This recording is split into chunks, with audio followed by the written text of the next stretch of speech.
soup. Let's start the show.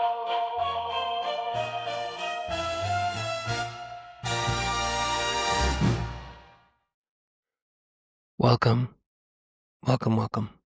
to the Neverdaily podcast, episode something.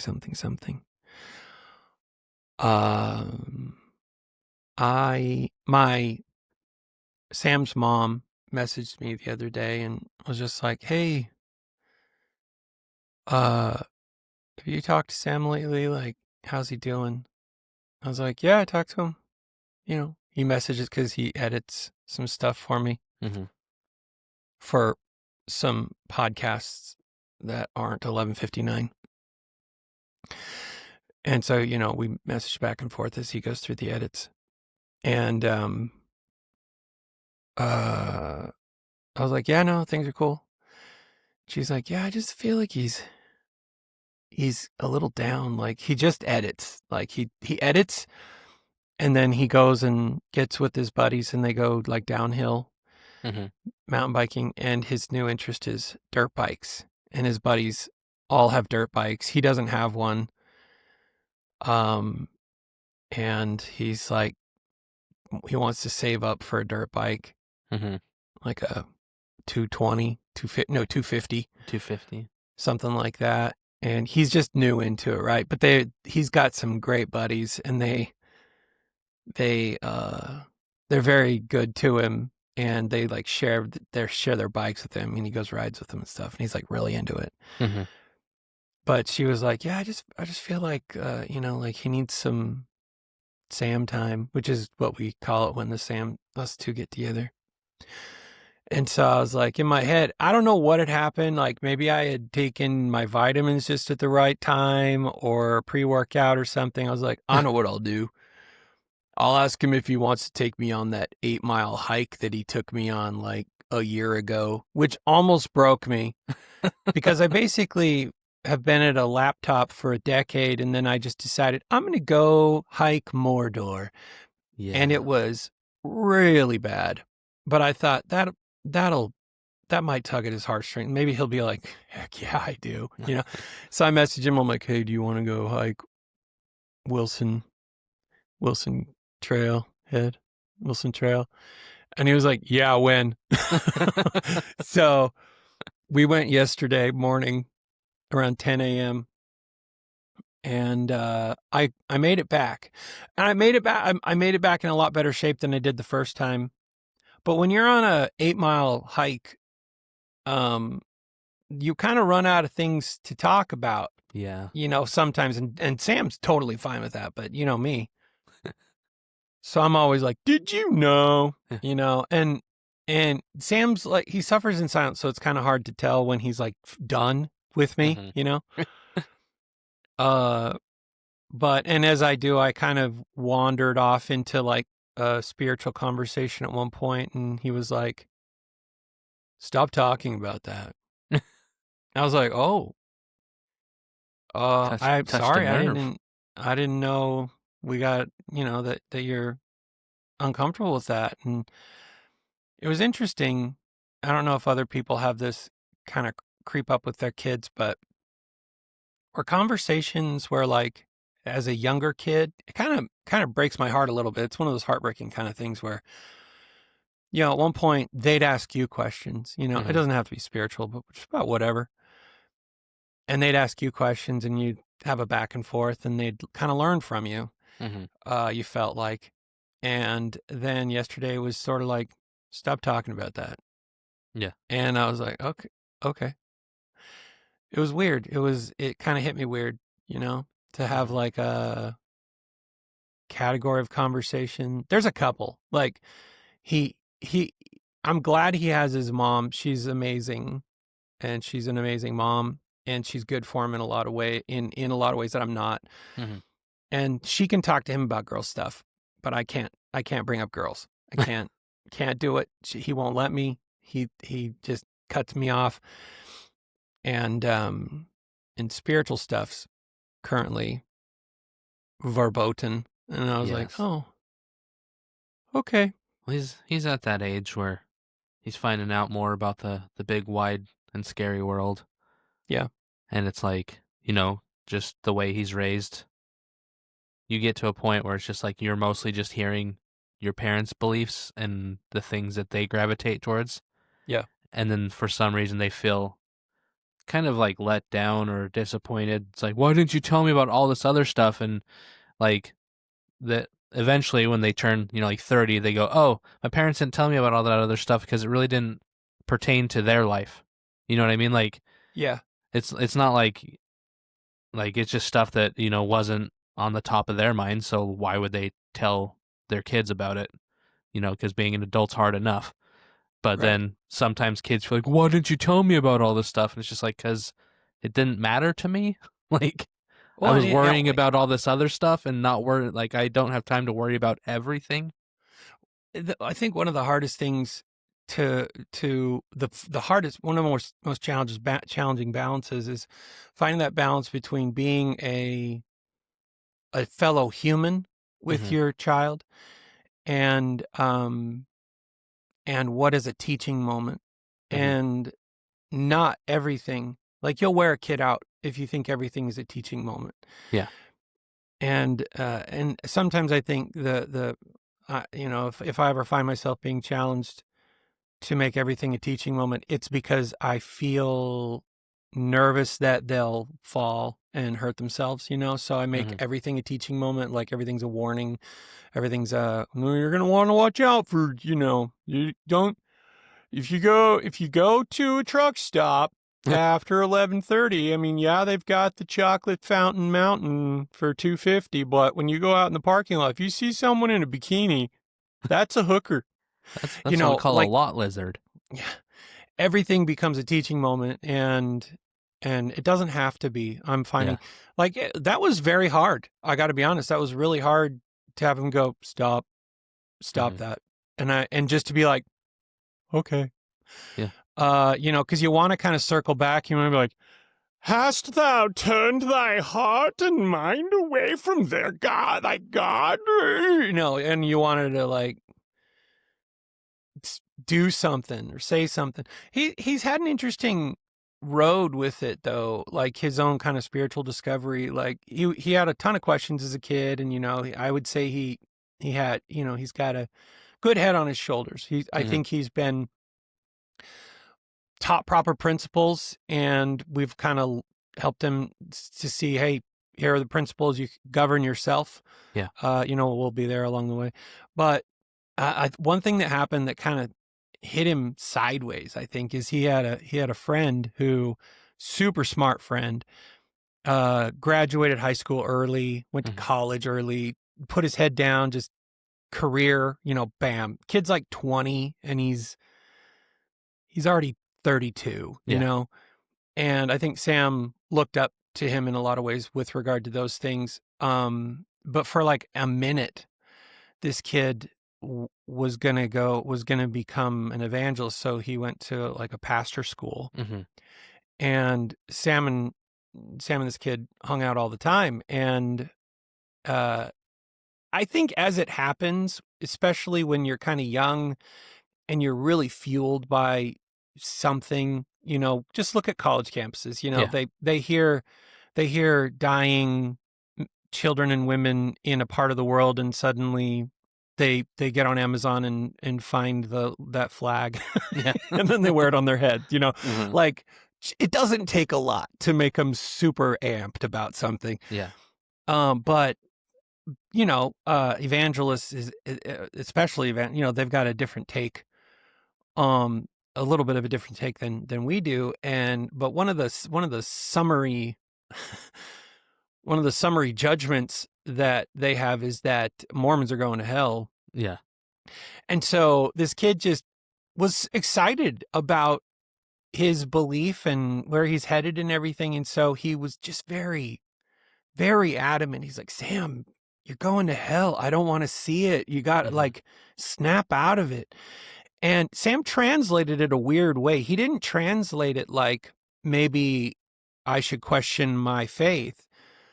He translated it as, I've always had a certain zeal about my own faith. Mhm. Seeing this guy and his zeal about faith, he looked at it and said, I don't want to ever come across that way. Yeah. And so he like dumbed down his zeal, Mhm. if that makes sense. He's like, I think he just kind of tucked it away, and he's like, I'm not going to talk about this Yeah. to anybody. He doesn't want to make other people feel the way he was made to feel, if that makes Yeah. sense. This kid didn't rock his faith necessarily. It was just like, oh, I never want to be that, especially to people, because this is a good friend of his, and I think he was like, I don't want to. Yeah. Nope. I don't want to. I don't want be that to way. offend or make other people feel as bad as he just made me feel. Yeah. You know what I mean? Yeah. So Which- that was a weird transition out of that conversation, because we were about 6 miles into the hike. We still had a couple miles to go, and I was like, okay, how do I spin out of that? How It was about weird. them bears? Yeah. Yeah, it was an interesting transition, but I made it back, and I'm glad to say made it back. Then you woke up the next morning and you could barely move your legs. Oh yeah, I felt like the crypt keeper this morning. Yeah. I was just really, really stiff. You wake up and everything hurts, and you're like, "What happened?" Oh yeah, and like you have that like, "What did I do?" And then instantly it all comes flooding back. Oh, the 8 miles of Yeah. rocky terrain that I traversed. I've been on Reddit TrueTide for a while, which is I don't know. I'm injecting it. I don't really even know. It's a GLP-1, I think. Whatever that means. Totally curbs my appetite. I'm always in a calorie deficit, which I'm okay with, because I was really overweight, and I'm changing that. And so, I'm doing it my way, and my way is be in a calorie deficit for a good period of time, get rid of the fat. Because in the past, whenever I was a cyclist, or when I got down to like $1.89 before I got remarried, and so I've been there, and I know like fitness for myself to a certain degree. I mean, I'm always open to people's guidance, but my goal, my direction this time is stay in a calorie deficit, lose enough weight where my body feels like, oh, hey, you can tie your own shoes without making it into a Cirque du Soleil act. Yeah, without holding your breath. Yeah, exactly. So calorie deficit to get down to a certain amount. I'm not saying this is right for anybody else. And then I work more toward, adding protein and doing the gym more efficiently. I'm going to the gym a lot, but anyway, so yesterday, 8-mile hike, I'm on this Reddit TrueTide, which zeroes out your appetite. And so, rewind the day before, I ate like a hope and a dream, and a wind passed by, and I consumed it. Yeah. Very low calorie intake. I pounded through 8 miles, and I thought, okay, I didn't eat a ton yesterday. Now I did 8 miles. I've survived it. Let's go to In-N-Out, and I'll just eat a meal, call it good for the day. And I got there, and I just had him order for me, because I don't understand In-N-Out's hidden menus and all that stuff. So he was like, we'll have 2 double doubles, animal style, something. I don't know. He said a bunch of stuff, and he got animal style fries, which it's like caramelized onions and their sauce, and their cheese. Yeah. And so we sat down. I ate like 75% of the fries and didn't touch the burger, and I was fine. And I mean, I'm not fine. No health person is going to be like, no, Sam, you're doing it the right way. But I have so much intestinal, like, fat around my guts inside that I don't care. I'm not looking to go out and run a marathon right now. I'm just trying to drop some weight and, slowly eke my way back into the gym and into a nutrition, process that I'm. The only people who would crap on the way you're losing weight are Instagram people, as I like to call them. Yeah. Everything is healthy if you're doing it for the right reasons. Like, if drinking a Dr. Pepper makes you feel good and it keeps you from eating a pint of ice cream, then you made a healthy choice, because you had 200 calories versus maybe 800 calories. Like, it's just all about how you look at things. Like, everything's a percentage, right? Stay in your caloric deficit. Sometimes having a little candy bar makes you healthier because it keeps you from binge eating a bag of potato chips. Like, Yeah, I it's think just, it's weighing the evils out, right?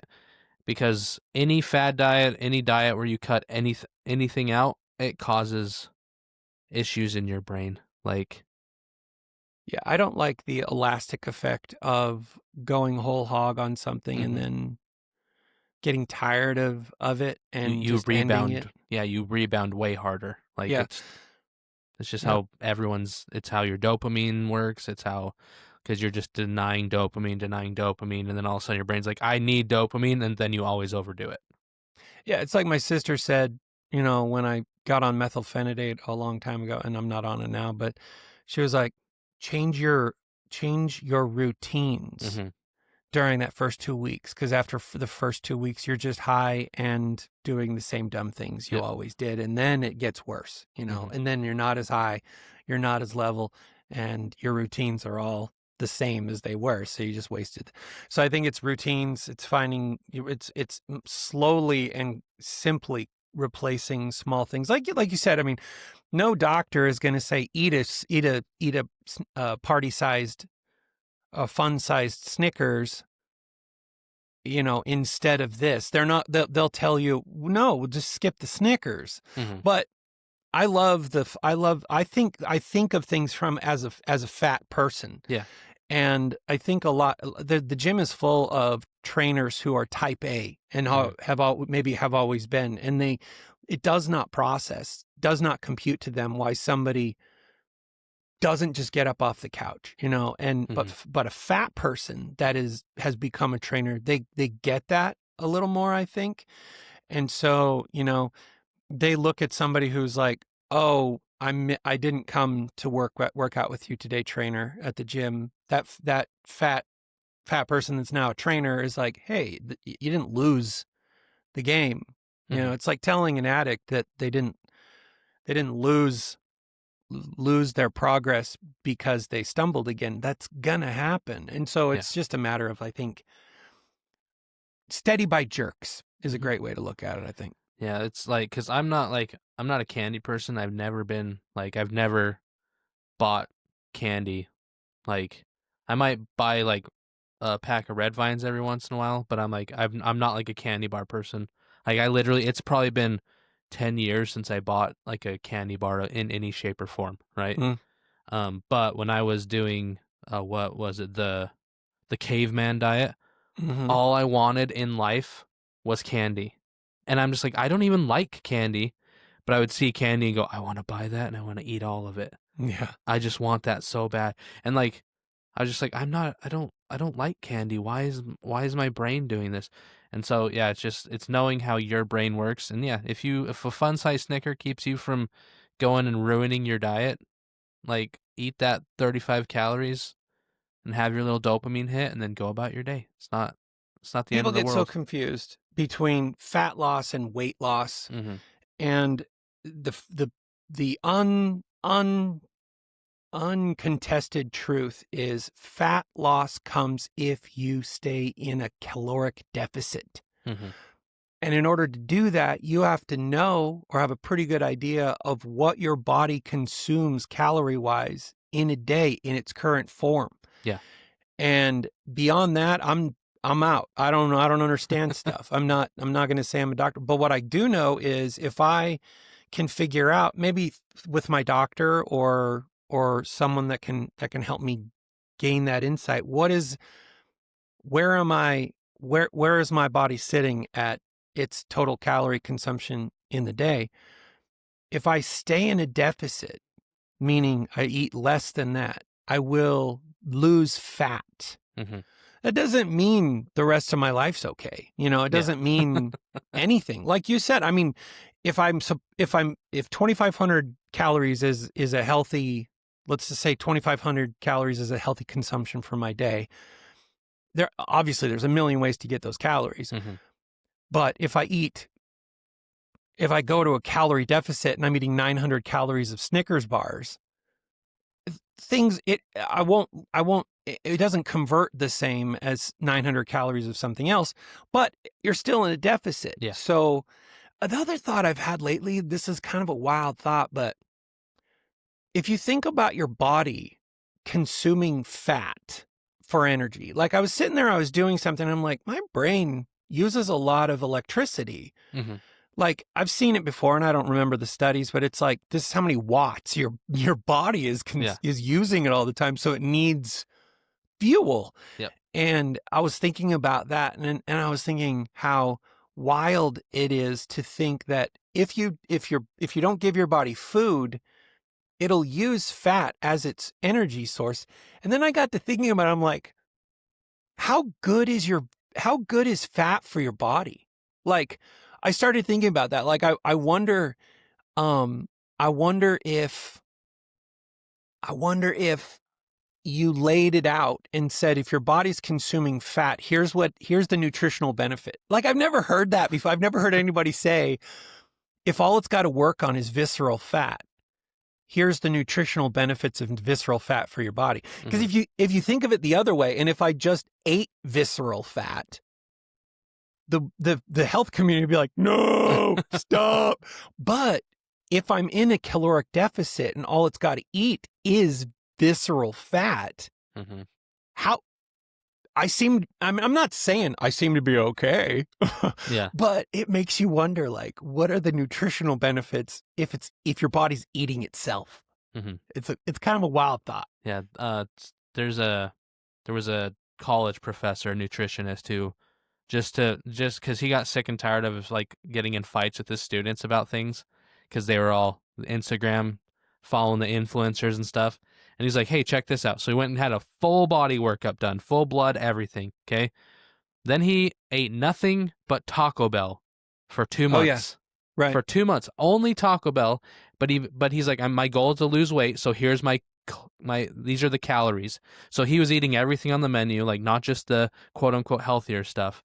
And he was just sticking below, like he was in a calorie deficit the whole time. He went back in, got all his work done. Every single factor, everything was better, right? He was healthier. All his blood pressure was better. His everything was better across the entire board of doing nothing but eating junk food. And he's like, this proves that it's just calories in, calories out, right? And he's like, now I can make everything better if I eat better food. Right. He's like, my numbers would have been better. He said, but for like an overweight person, you can literally become healthier eating nothing but junk food if you just limit your calories. Like your body will take care of the rest. He's like, you can do it way better if you eat good food. It'll happen faster. Yes. You'll get better numbers. He said, but the most important thing is calories in, calories out. He said, everything else is fine tuning. Like everything else is, you can just make everything way better, putting better stuff in your body. But that's what the start is calories in, calories out. Yeah. It's a wild. Oh, hey, Luther's coming in. Oh, this conversation probably is like, okay, these guys got to get learned up. No matter what he says, I guarantee you he can't change my mind on certain things because I've read the research. I've done it. I've lost 60 pounds 5 times in my life. No, he's laughing now. He knows he's here to give us some wisdom. But no, I think it's what you're saying. Baby steps. That's what I'm saying. It can be, and like, and any person who's not currently healthy, that's, no pun intended, food for thought. That it's like, oh, if it's just a caloric deficit, then watch me eat everything under the sun as long as I'm below the calories. That doesn't factor in things like the elements of the bad food you're eating, the toxins or the things that your body just doesn't need. Luther, it kind of does, though. Okay.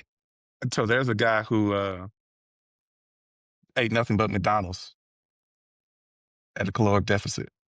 Yeah. For months. All he did was just whatever the meals were. He figured out what the calories of the meals, cut them in half, and lost weight. Went to the doctor, had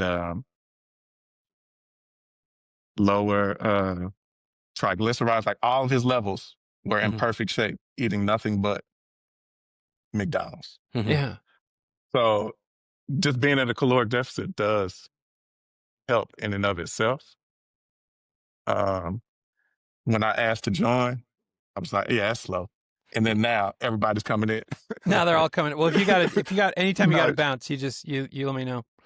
All right, you're good. But here's yeah, if you're at that caloric deficit, you're good for the most part. Now, That's just you may step not one, feel though. the best. Yeah, Yeah. you may not feel the best sometimes, right. but you will drop weight, and then your body can consume fat. Like it'll consume fat as energy if you don't eat, but also it's going to consume muscle as well if you're not eating. I kind of feel like 'Cause it needs the too that proteins. I don't want to, because I still believe in science and doctors and everything, and that as long as a doctor is continuing their own education, then there's definitely, because they've got a lot on us as far as like thinking through the process of nutrition and everything. But I think that there are other avenues where we can start to listen to it and enter into the conversation from other aspects. Like, for example, there's this guy I saw, and I hate to say it, but I saw it on Instagram, and he was like, look, if you're on a semaglutide, which is an injection most of the time, something like Ozempic or retatrutide's another one, right?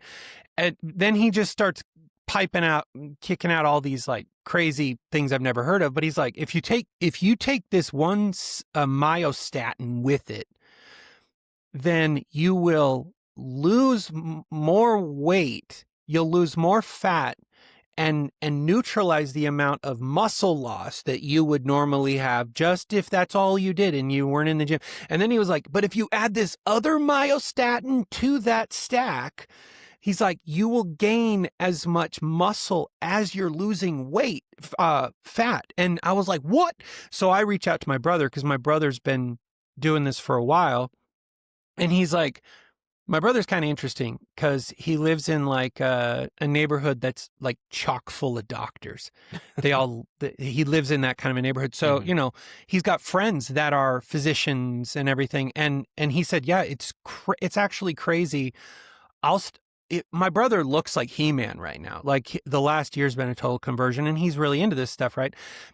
He was at like something, dinner or something, and he starts talking about what he was doing, and these physicians were like laughing, and they were like, yeah, that's junk science. And my brother's like, here, put your hand between my pecs, tell me it's but I think the truth behind some of that is the medical community doesn't want to address some of these things because it hasn't been made clear for them. I hate to say this, how they can make money off of it, or the avenue for them to profit on it or even prescribe has not been determined for them. And so it's junk science until they can put it into their practice, which I think is a bad look for the rest for humans when there's great things out there for us to take advantage of, but our doctors are mum on it because the FDA or whatever community they're in is like, no. It feels like Egyptology in a way. It's like until Zahi Hawass tells you that that's confirmed Egyptian discoveries, nobody can say it. It's, I don't know, bothers me. Mm-hmm. See, the thing is, everybody's different. Mm-hmm. Every person's body is different. So everybody writes all these studies and stuff, but for each person it's different. So when I was training folks, I would always tell them, find a diet that works for you. Yep. Yeah. Because every diet, for the most part, will work because they all put you in a caloric deficit. Mm-hmm. It's just find something you can stick to. Yep. Yeah. That's the biggest thing. Yeah. It's a marathon, not a sprint. Like that. Sustainability is the biggest one. As long as you can sustain it, you're cool. Mm-hmm. Yeah, it's just there's a lot of Instagram people who bug me. Like you see the Instagrams where they're like, walking's not exercise, and it's just like, how about you go put on some weight vests, get yourself up to 310 pounds, and go walk up a hill, and tell me that you're not exercising, because that's what a 310-pound person is doing, walking their ass up a hill. You don't even have to be 300 pounds. You can just be just a normal person walking. And I told Sam this early on. That's all you have to do. Yep. Just get the steps in, and you'll burn. Well, you'll Luther, burn calories. Luther, you flip my mind on it, because then we get into things where the next gear or the further gears beyond that, it just takes more thinking to understand how the body does stuff. Like Luther, you flipped my mind on something. He's like, well, what do you do at the gym? And I'm like, well, I usually start, I'll get on the elliptical or something for 30 minutes and then I'll go lift. And he's like, do one thing, reverse that. Do your lifting and then do because of the way your body consumes, Yeah. was it carbs, right? Well, no, it's your body's at a fat burning state at that point once you Yeah. finish your lifting. Same thing when you first wake up in the morning is if you can wake up in the morning first thing and get your walk in on an empty stomach, maybe just drink water or something, and that's it, and let's go. Oh yeah, your body's at a fat burning state when you first wake up too, and you'll start seeing a difference. So it's those little things I think that are interesting because that is like universal for humans, right? So it's find a diet that you can do it, stay in a caloric deficit. That's kind of subjective and everybody for themselves. But then there are some universal things, which is like if you do this at this time and not this time, it's better for you. Or if you consume magnesium at this time of the day versus this, or pair it or don't avoid pairing these things together. You get into that kind of stuff and then you start feeling better if you just realize kind of the recipe of the body and the menu that it wants as far as when to consume stuff. And it's also important, I think, not to try to learn everything at the same time. Like you just start small, learn a little bit as you go. Like one of the coolest things when you start looking into it is aerobic versus anaerobic and how your body reacts differently in those two states. And then it will change how you work out. And like it's actually like if you're strength training, you want to basically be as full of breath as you can. You never want to lose your breath. Because it's just like it's just the way your body burns energy in your muscles and how they're developing and it's all crazy and there's a lot of science that goes into it. But yeah, just learn a little bit at a time. Don't try to do like, especially with diet and exercise, don't try to do everything at once, right? Yeah. Because that's when you burn out. Like if you're trying to I'll tell people like if you want to lose weight, change your diet first. You don't need to exercise super hard and heavy and restrict your calories at the same time because that's just going to piss you off. Your body's not going to be happy. Yeah, you're doing too much. You're doing too much. Like that's why just do your walk-in and do your diet first, and then once you start losing weight, or do it the other way around. Like start building muscle. Keep your diet, a little higher, start building that muscle. Like it's just do one thing at a time. Yeah. Yeah, it's true. Then you If just work into walk it. at a caloric deficit. Yep. Mm-hmm. Especially if depending on how much overweight you are, that you'll see a difference just with that. Mm-hmm. Yeah. The guy that I've been working with, Joe, that's how he started, was literally just walking. Yep. And walking. And now that we're lifting, he's building muscle. He's still dropping, but not as fast. And he figured out because he wasn't walking as much.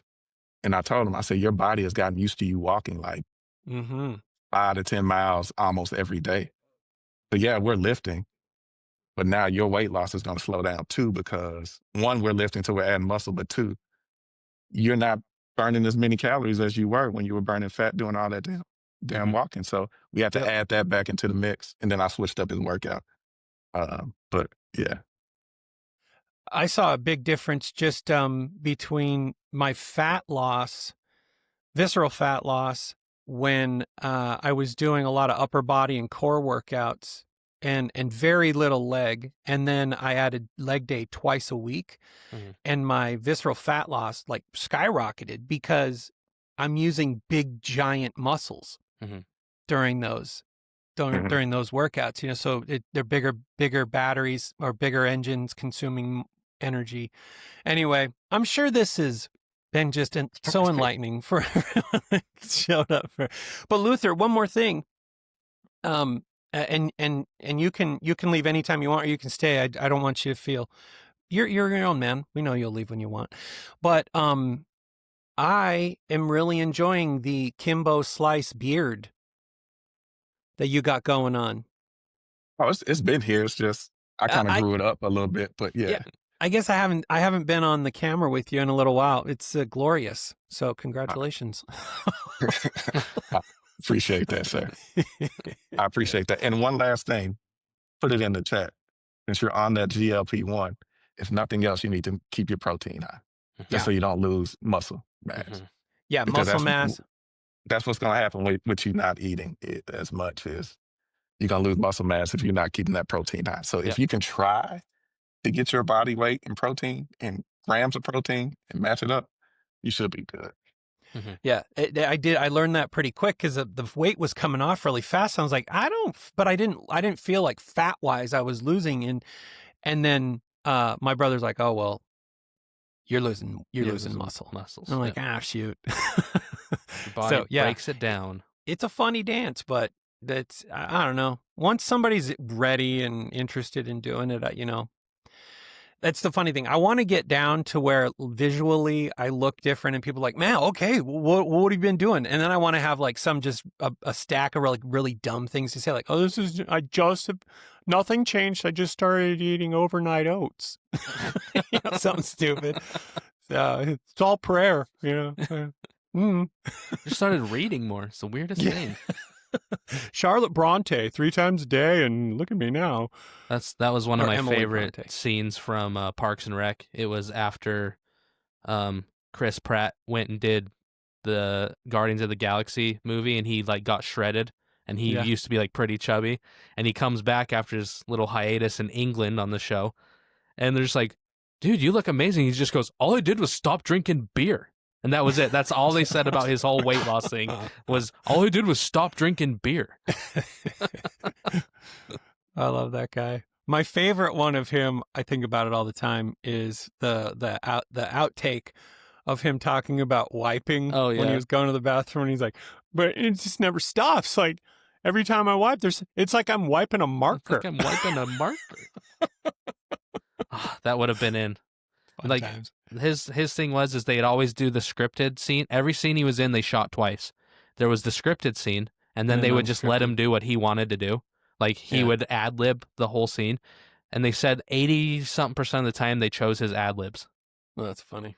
So like, It's good. He just ruined the script writers. They didn't even write for him anymore. His character, they just let him eat. They just let him cook. That's fun. That's cool. I have some "This Is Trues" from our friends at This Is True. I'll hit you up with these. All right, I'll let y'all go. Hey, Luther, thanks for stopping by. Thanks for learning guys. us. Hey, we'll talk to you later. Let me jump in where I can and help out. I appreciate it. Anytime. And if you ever want to take over the show, this is your. Yeah, I know. I know where you're leaning. And speaking of 2.0, I did reach out to him last week just because he was on my mind and he seemed like he's doing good, man. You raised a good kid, so. Well, thank you. He mentioned that on the 8 Mile. He's like, hey, Luther reached out to me. I was like, oh, good. Yay. Yeah. So I appreciate it. He likes hearing from you. He looks up to you, actually. So appreciate that. Yeah. But all right, we'll see you guys. So yeah, talk to you later. Go back to his real job. Yeah. Here's some stuff from our friends at This Is True. A man yelled at a boy riding his bicycle to a middle school in Oviedo, Florida, telling him to slow down. When the boy refused, the man chased after him, entering the school grounds. According to witnesses backed up by cell phone video, Shuo Shangpeng, 41, grabbed the boy's arm, demanded an apology, and smacked his helmet off his head. The hell? One of the boy's friends intervened, and Pang pushed him too and moved toward him, quote, in an aggressive manner.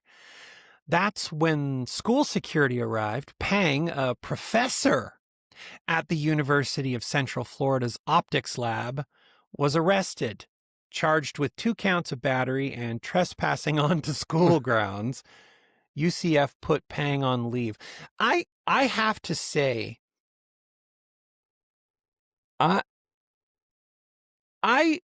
in my college time, in the news media, the ones that I see at protests and the ones that I see that are so full of themselves being Karens and I'm not high on professors. Yeah. I'm not. I am 100% against tenure. I think tenure is such a, I can't think of an educational concern where we should just say, you did it. You learn, you're good. And now you have a paycheck from then on. Like, no. No. I can't think of one where the education in that category is baked. And I can't. Mm-hmm. Well, someone in the back door said that the optics can't be good. And then I said, well, just look at Zing. Columbia. Also, that was a great pun. But That just was look a at good Columbia pun. University. They have a convicted murderer who murdered a cop. Oh, You know, but she did it for the right reason. did she free Palestine by doing that? It was like something about Vietnam. She literally, her and some friends literally like beat a cop to death. Cool. And she's just a tenured professor at Columbia. They have eco-terrorists. They Yeah. have people on lots of watch lists for inciting terrorism and stuff like that. And not like just like they were doing that as someone was retaliating against them. No, they're like literally inciting actual real violence against other people that they didn't agree with, you know, calling for hits on people and stuff like that. So My philosophy professors. in life is I won't ever choose to go to war against you unprovoked. Mm-hmm. But also, you will lose my attention if you go to war with me unprovoked. Yeah. And then I crush you into a paste. You've lost my attention on you saying, oh, well, what a hypocrite. Look at you. Carpet bombing the person that attacked you. What happened to your, turn the other cheek? And no. If I believe that I feel very strongly about countries and individuals where if you are attacked unprovoked, you had it coming. Fafo. I saw something, it was like one of those, it was just like a weird saying, but it's basically they're saying, and it kind of goes back to like Sun Tzu and the Art of War kind of thing. But it's basically some of these people that are just like, oh, peace and war is never the option. It's basically saying, if you're not capable of violence, then you can never actually choose peace. You're forced into peace because you can't do anything other because Which you is don't know one how to of fight. the- Like if you don't know how to fight, you're not choosing peace. That's just all you're allowed. Like that's just all you can actually do.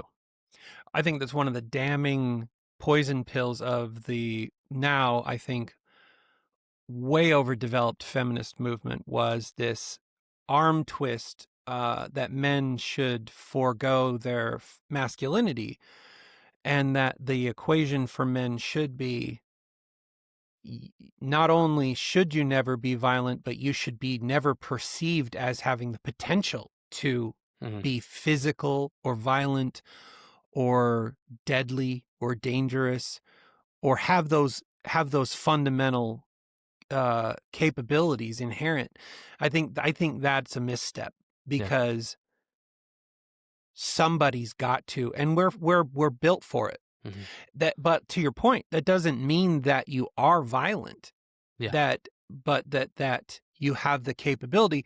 That's why that I believe that there's such a thing as righteous indignation. I think that you have righteous indignation could be translated as defend your ground, stand your ground, self-defense. If a country's attacked, they have every right, and they do under all international courts. They have the right to return, to not only defend, but to attack in kind. And you're just, sorry, the videos that make me the most frustrated are the ones where somebody who's underpowered attacks somebody who then is quickly overpowered, and everybody standing around is like, oh, no, you got to stop. Yeah. I'm like, no. Who Why? started the fight? Who started it? Yeah. And why should this person who was attacked unprovoked be now compelled to meter their response. Mhm. I'm a firm believer in I'm a firm believer in forgiveness. I think forgiveness is key, it's fundamental, and it's like paramount to everything else. But to expect that you can attack and then not have somebody respond, I think is a perversion where I think meekness is oftentimes mistranslated as weakness, Mhm. and I don't think that should be the case. Yeah, like with I kind of did the little Google thing because I know I'm not explaining myself right, but it's basically saying someone who cannot fight is not peaceful. They're simply harmless. Yeah. So a truly peaceful person is capable of violence, but chooses restraint, which is a more meaningful display of actual peace. Because it's like you can do it, but you're choosing not to. Whereas the other person, they make it seem like a choice they're making when it's not a choice. They literally just can't do anything. Right. Like even if Right. they wanted to, like they would Yep. just be harmless. Yep. Here's another one from This Is True. This one hopefully was a little funnier. That last one was kind of a downer. The recent Amazon Web Services outage, you might remember, it's a lot scarier than than we know, but it affected services around the world, including Reddit, Snapchat, and beds. I don't know if you heard about this. While AWS was down, users of 8 Sleeps, that's a bed manufacturer, their nearly $2,000 pod mattress toppers reported issues on social media. One user complained they couldn't change their morning alarm, while another said their girlfriend's side of the bed set itself to 110 degrees Fahrenheit and won't turn down because it can't connect to the server. Nightmare. 8 Sleep CEO Matteo Franceschetti apologized and committed to outage-proofing your pod experience. The next day, the company announced a new outage mode would allow the app to communicate with pod devices over Bluetooth when cloud infrastructure is unavailable. It remains to be seen if outage mode will solve users' outrage mode. It reminds me of I was hunting one time. I'm on the top of a mountain and a storm just hits hard. Mm-hmm. My hands are in my gloves. I'm wanting to get my bearings. And that's when you realize that Siri is server-based. There's like no brains resident on your phone with Siri. Because I was like asking it to do stupid basic things like Siri, open this app. And it's like, I'm sorry, I can't. Yeah. I'm like, please. Oh, gosh. Yeah. I saw a hacker a while back who bought a vacuum, like one of those like a Roomba kind of vacuums. Uh-huh. And he was looking at his data consumption on his Wi-Fi.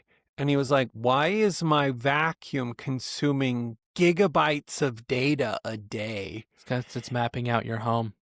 Not only mapping out your home, but yeah, it's retaining that information and conveying it to servers elsewhere. It's not that. Think about that for a second. Uh-huh. A database full of how every home is laid out. Like here's a creepy thing, and I still don't know how they did it, but my mom got on Zillow when she was just looking at like comps in the area of their house, and it literally said on she's like, oh, there's our house. She clicked on it. It literally said something about a new built-in bookshelf that my dad had literally put in like a month before. Whoa. Like himself. They didn't hire anyone. Like my dad literally did a huge corner built-in bookshelf, and Zillow's like, oh, it has a new built-in bookshelf, like in the description. Whoa. And the bookshelf is sitting right across from her computer. Like it's in the background. That's crazy. And so it's like there's some app, there's something on her computer that literally is taking information and then selling it, and places like Zillow are buying it and then updating people's house descriptions with it. That's nuts. Yeah. Oh, how discomforting. Hey, let's do Music Tuesday on Thursday. Music Tuesday on a Thursday. I should have a theme song for Music Tuesday on Thursday, but I don't. Should I play Awesome Tits just to If pretend it'll work. it's our theme song? let's play How Long Is It? I haven't played the How Long Is It theme song in a hot minute. Also, I don't know if I've done have I done a How Long Is It segment, or did I just play the song? I don't know. I can't remember. Anyway, here's the How Long Is It theme song really quick. Oh wait, I'm in preview mode. Never mind. Hold on.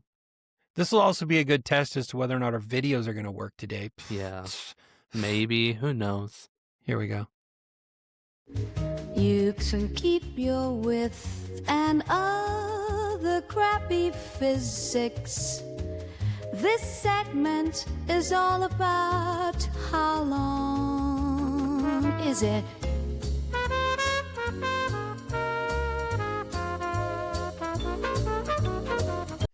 Oh, that's good. I often wonder, like, if I could play the trumpet like that, you know, and Mhm. just kind of riff, would I just do it all the time?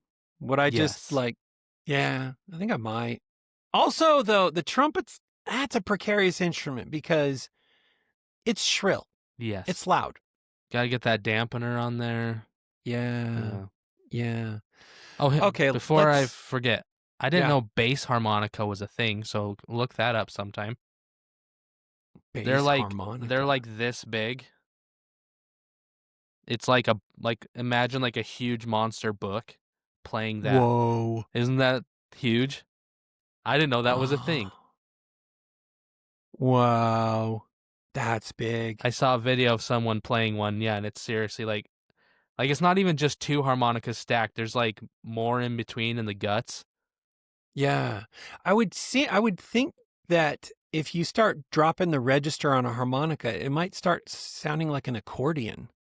And like the crazy thing is like if you just like on the Google, like two of the first things that pop up, they're $1,500 Whoa. to $2,000 for like the nice Honer ones.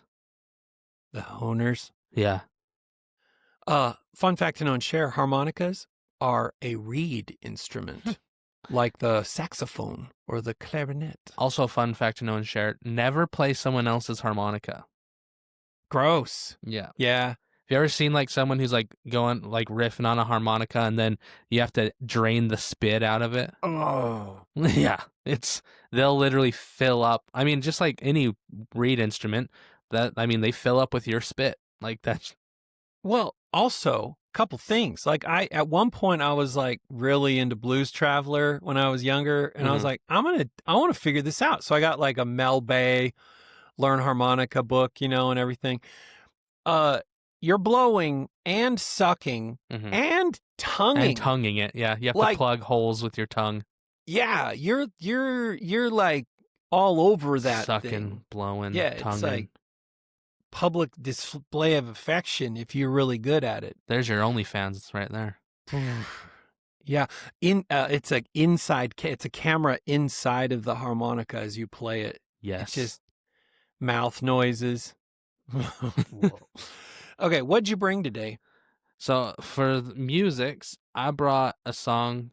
It's called "Outrun Myself" by Jack Kays, featuring Travis Barker on the drums. But it's a song I really like. It's a little emotional,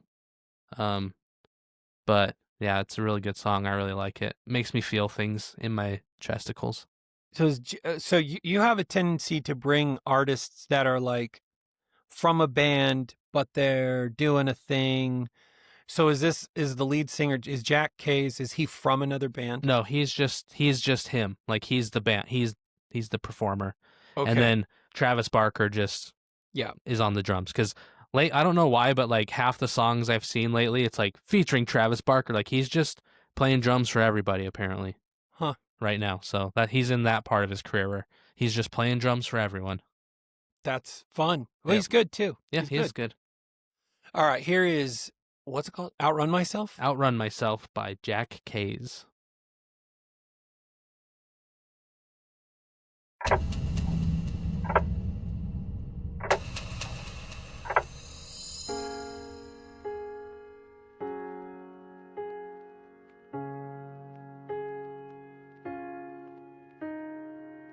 How come Every time I try to outrun myself, I can't move.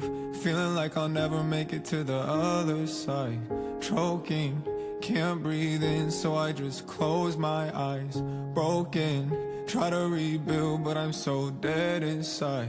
Hollow, nothing but a shell, I ain't what I used to be. Swallow everything I felt, everything that's true to me. Shadows come into my room, I can feel them follow me. Had no way to get to you, you was too far from me. How come every time I try to outrun myself, I can't move? Feeling like I'll never make it to the other side. Choking, can't breathe in, so I just close my eyes. Broken, try to rebuild, but I'm so dead inside. Hollow, nothing but a shell, I ain't what I used to be. Swallow everything I felt, everything that's true to me. Shadows come into my room, I can feel them follow me. Had no way to get to you, you was too far from me. And I'm falling, and I'm falling, I'm falling, and I'm falling, I'm falling, and I'm falling, I'm falling.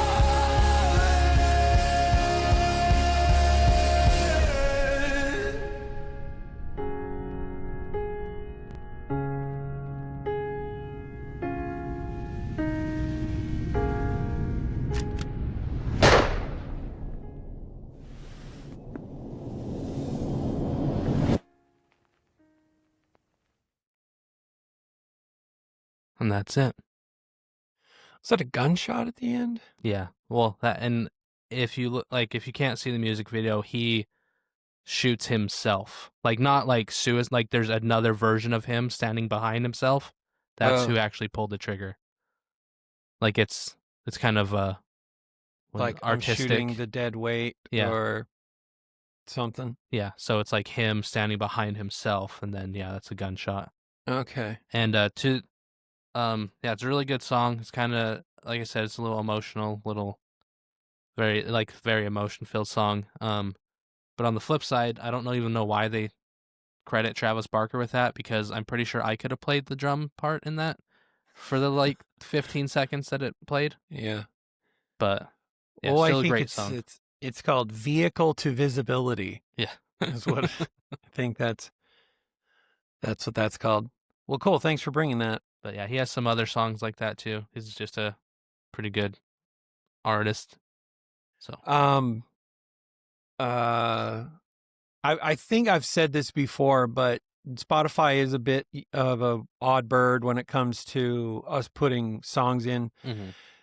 It's weird. It's weird. They have the ability to cut a song out of our episode Yeah. and play the rest of the episode. It's a little scary Mhm. because when you're in Spotify and you're going through their editor and everything, it's like inserting ads and stuff. You're like, this is kind of clunky. So Yeah. apparently they've got like an IRS level edit on their end. Mhm. But okay. All right. So I'm bringing something today. This is an OG for me. When I do design, graphic design or any kind of design work, where my brain wants to vibe, I pick a lot of I like EDM. I do. And I like early EDM. I can't keep up with all the, Yeah. the dark step is 142 beats. No. It's, oh, that's terrible. You got to listen to flip step, British beat. It's Yeah. like 114. I don't care. Lo-fi dubstep. Yeah. I don't, so I find one that I like and I kind of stick in the pocket. And then another one is sort of, just vibe music. I find that I'm very attracted to songs that sound organic. Mhm. And I like songs that insert old timey movie clips in it. I don't know Mhm. why. I just do. It makes me kind of calm down. I don't know why. So this one's called First Snow by Emancipator, which is one dude. And it sits kind of in electronica, probably folktronica kind Okay. of area. Mhm. But I like it. It just is kind of puts you in a calm state. So here's Emancipator, First Snow.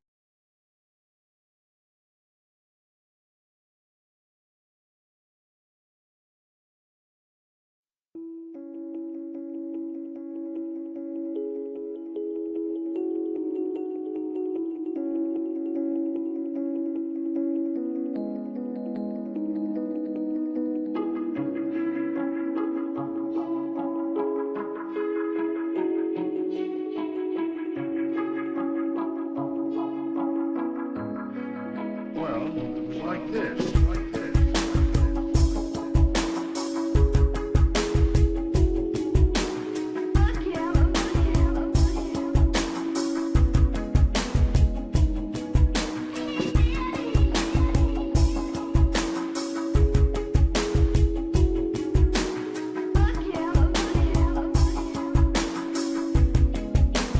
Well, like this.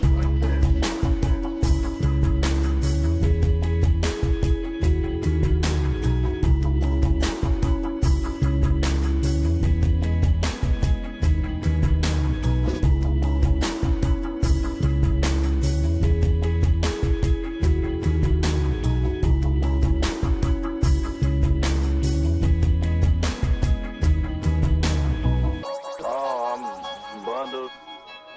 I got on like 2 jackets on, 2 pair of pants, about 3 socks, hat. I need a mask too. Alright, it's cold. Real cold.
So I kind of forgot that song was like 7 minutes 42 seconds. It was long. It happens. So you did play the How Long Is It correctly, if you think about it. How long is it? Longer than you thought. I was kind of chuckling in my head thinking about people that are like, yeah, nah, it's not for me. Fast forwarding, going, good hell, when does this thing end? I've got a song from Luther. He sent me one, so I'll get that queued up. Why don't you brung us what you brang? Okay. So I brought stuff about some books, but they're not your normal paperback books or books you buy at the Barnes and the Nobles or Amazon, I guess, nowadays. These aren't your spicy romanticises. These are different books. Throughout history, people have been writing some truly weird stuff, and we're going to talk about some of those books today. And some of those books that have been written by people, we don't even know what they say, even if they're in languages we understand. Have you ever come across a book that you're just like, what the heck in hell is this? Yeah. Kamala Harris just wrote one. Yeah, she wrote one in quotation marks. I have a lot of respect for someone that loses and then writes a book about it. In a way, I find it wildly compelling. I'd almost buy the book to see what in the world could be so compelling that you felt like writing a book about it would be. It'd be like the fourth place competitor in an Olympic event writing a book. Not second place, because there's medals, but fourth place. Yeah. This is how I lost. I also laugh when I think about the editor that had to, because you're right. It was ghost written. There's no way. But imagine if it wasn't. Yeah. And the editor would just be like, I got to order more red pens. Yeah. And it's like, were you drunk when you wrote this? Of course you were. Oh, man. All right. So we're going to talk about some weird books. Okay. First, we're going to start with, it's called The Lucifer Principle. So when this book came out in 1995, it really made a lot of people angry, and you can probably, just by the title, you probably know why. So the full title, though, is The Lucifer Principle, a scientific expedition into the forces of history. So a lot of people wanted this book banned when it came out, and the basic idea of this book is that evil isn't just some unfortunate side effect of human nature that we can eventually get rid of. According to the book, it is actually a creative force that's built into the very fabric of existence. It's not an outside influence forced upon you by something else. Basically, you're evil, or at least partly evil, because everything is at least a little bit evil, even including nature itself. And here's some cheerful sections from this book. One of them is titled Bloodstains in Paradise, and another one is Why Humans Must Self-Destruct. So basically it's just someone's musings on evil and how everyone's at least a little bit evil, which everyone does bad stuff, like no matter what kind of moral compass you follow, like no one ever follows their moral compass to the letter, if that makes sense, or what's socially acceptable. But this person kind of took it to the extreme. If there's one thing I could, if I could rebrand a word, it'd be evil. Yeah. The reason for that is I think evil one, I totally agree with that concept Mhm. that evil, dark things, the opposite of light, the opposite of God, all those things. I am a firm believer that those are fundamental oppositions. Mhm. They're necessary in the universe. We know it. Scientifically, we know it. We call it dark matter, which is a very I think, just because we don't understand it, I think we are very rudimentary in our understanding of it, but we know it's there. Mhm. And science is like, there's an opposite to everything. Yeah. Every down to the particle, Mhm. there's an opposite. So I think these oppositions are necessary. I think where it gets kind of weird and where I think some people get like grumpy about it is when you put it into spiritual context, and the term evil has been kind of coined as this devilish, satanic, Hitler falls into that category. So if Yeah. Hitler's in there, you can't call your 9-year-old evil. I would rebrand it. And say, look, I think the word evil it should be connected to a moral compass. And if you have a moral compass that says, I understand right from wrong, Mhm. and I understand it well enough that I know that I should do right, then evil is a divergence away from doing right. It doesn't have to be that suddenly Satan took you over or Yeah. something. Evil is any deviation from right. Yeah. And that frustrates a lot of people. The people that I think it frustrates the most are ones that haven't developed a moral compass for themselves, and they've let kind of society develop a moral compass which says, look, anybody that is discriminating, anybody with a discriminating viewpoint is bad. Mhm. And then that develops this, what I call toxic empathy, where you believe that anybody who has a critical eye to anything, Yeah. or anyone that would say, no, XYZ person isn't allowed in my house, Yeah. those types of things, that those people instantly kind of have that reflex, like, how dare you? Mhm. Why are they any less than you? And that's not the point. And then that's not the point. So evil to me is a divergence off of a baseline that you've worked to establish for yourself, that says, I have developed a sense of right and wrong in my life. Mhm. And when I divert from right, that is an evil act. And so if you think of it that way, it's less like devils and like Yeah. possession, and more like, yeah, no, that makes a lot of sense. Mhm. Also the beauty of it is, if you look at it that way, and you are able to say there is a right and a wrong, and you can identify when you've diverted from a path that you would say is right in your life. The beauty of that is it also gives you something to look back at and say, that's right. Yeah. And I should head back toward that, which I think is also something that's, I think, lost today. Is, I think, a lot of people that haven't established sort of a sense of right and wrong in their life, and they're more worried about everybody feeling okay. I think there's not a lot of navel gazing Mhm. in that world. There's not a lot of saying, where can I improve? But then when you say that to somebody who's kind of stuck in that bucket, they would disagree with that, and they'd say, I'm trying to always improve because I believe everybody ... Yeah. But that's not what I'm saying. But I think another thing is evil is also subjective, because guess what? Hitler thought he was the good guy in this situation.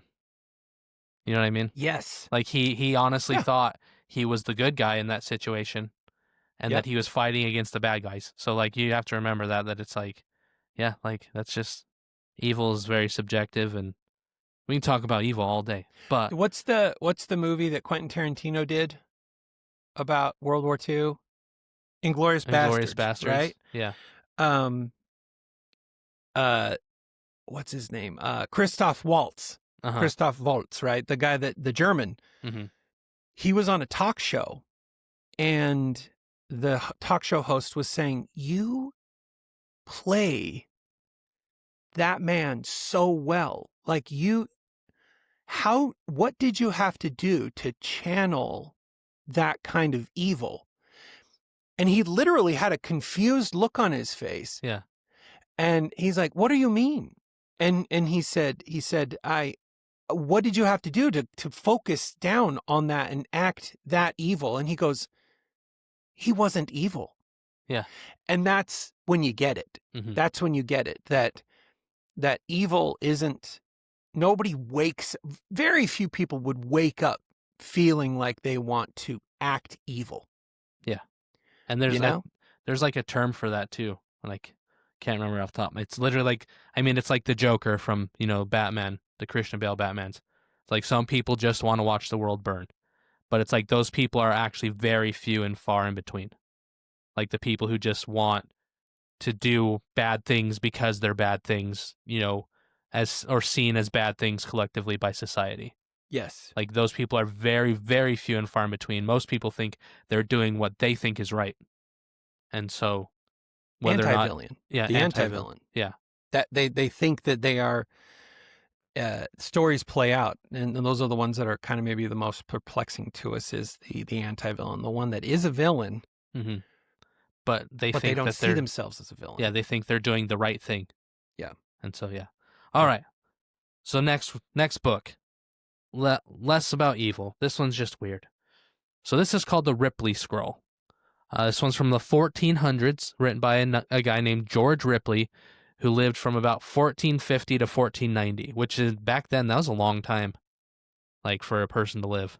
Yeah, it's 40 years. Yeah, he's plugging away. 1415. Sorry, my math. Oh, 1415. Yeah. Oh, wow. Yeah, no, he was So, definitely. Like, that was a long time for someone to live back in the day. So this is an alchemical text. Which means it's about trying to turn mostly like the gold ring they're looking for. Gold ring they're looking for is turning basic metals into gold, right? That was like, if you could do that, that was like the brass ring of alchemy. But the way this one's written is incredibly cryptic. That makes no sense. So here's a passage. You must make water of the earth, and earth of the air, and air of the fire, and fire of the earth, the black sea, the black luna, the black soul. And that's one of the passages. Like, it sounds so simple. Yeah. You must do this about things that are like opposites. But then again, you said it's alchemical, right? Yeah. And alchemy is all about that. Alchemy is all about like being a wizard and being able to convert one element into another. So here's another fun passage that I liked. On the ground there is a hill, also a serpent within a well. His tail is long, with wings wide, all ready to flee by every side. Repair the well fast about, that thy serpent pass not out. For if that he be there agone, thou lose the virtue of the stone. So that's pretty much that whole book in a nutshell, is just stuff like that. Was the stone on the hill? No, you lose the virtue. It's a virtue of the stone. Is the stone mentioned except for in the very end? Except for the very end. Yeah. Okay. Okay, buddy. And so this was alchemical. These dudes thought that they're not only trying to turn like basic metals into gold, into precious metals, they're also trying to like purify their own souls. Yeah. And so like the Philosopher's Stone was meant to turn basic metal into gold, but it also purified your soul and body, giving you everlasting life, right? So it was like, if we can turn something into gold that's not gold, then we could possibly turn ourselves into something. Like, gold is the metal that never tarnishes, right? It never rusts, never, like, nothing happens to it. It's like, it always looks the same no matter what, if it's pure gold. And so that's what they're trying to do with their own bodies too. It was like, if we can do this, then we can definitely do this. So you can actually read this online. Various versions exist from the original medieval manuscript, and there's also like people who are trying to translate it Like there are attempts, but nobody really knows what this guy was talking about, as you probably heard. Yeah. So yeah, just a weird book. You can go read it on the internets if you want. So next, we have the Satanic Scriptures. Ooh. Now, before you get all worried, this isn't some evil book that's going to possess you if you read about it. This is by Peter Gilmore, who's the high priest of the Church of Satan. And if you don't know what the Church of Satan is, it's not necessarily a church about where they worship the devil. That's not what the Church of Satan is. Do you know much about the Church of Satan? Yeah, I know enough. I mean, I know enough. It's the best way I'd put it is it seems to be fundamentally an exercise in projecting the irony of other faiths. That's it seems like one of its core tenets is to project the ironic attempts of other belief systems. For example, a city, a Christian-based city feels totally fine throwing up a 10 Commandments monument at the state capitol. The Church of Satan comes in and they're like, hey, okay, cool. We'd like to put one there too, a Baphomet. And they're like, no, you can't. And they're like, why? Yeah, why? And so they're there to kind of jog the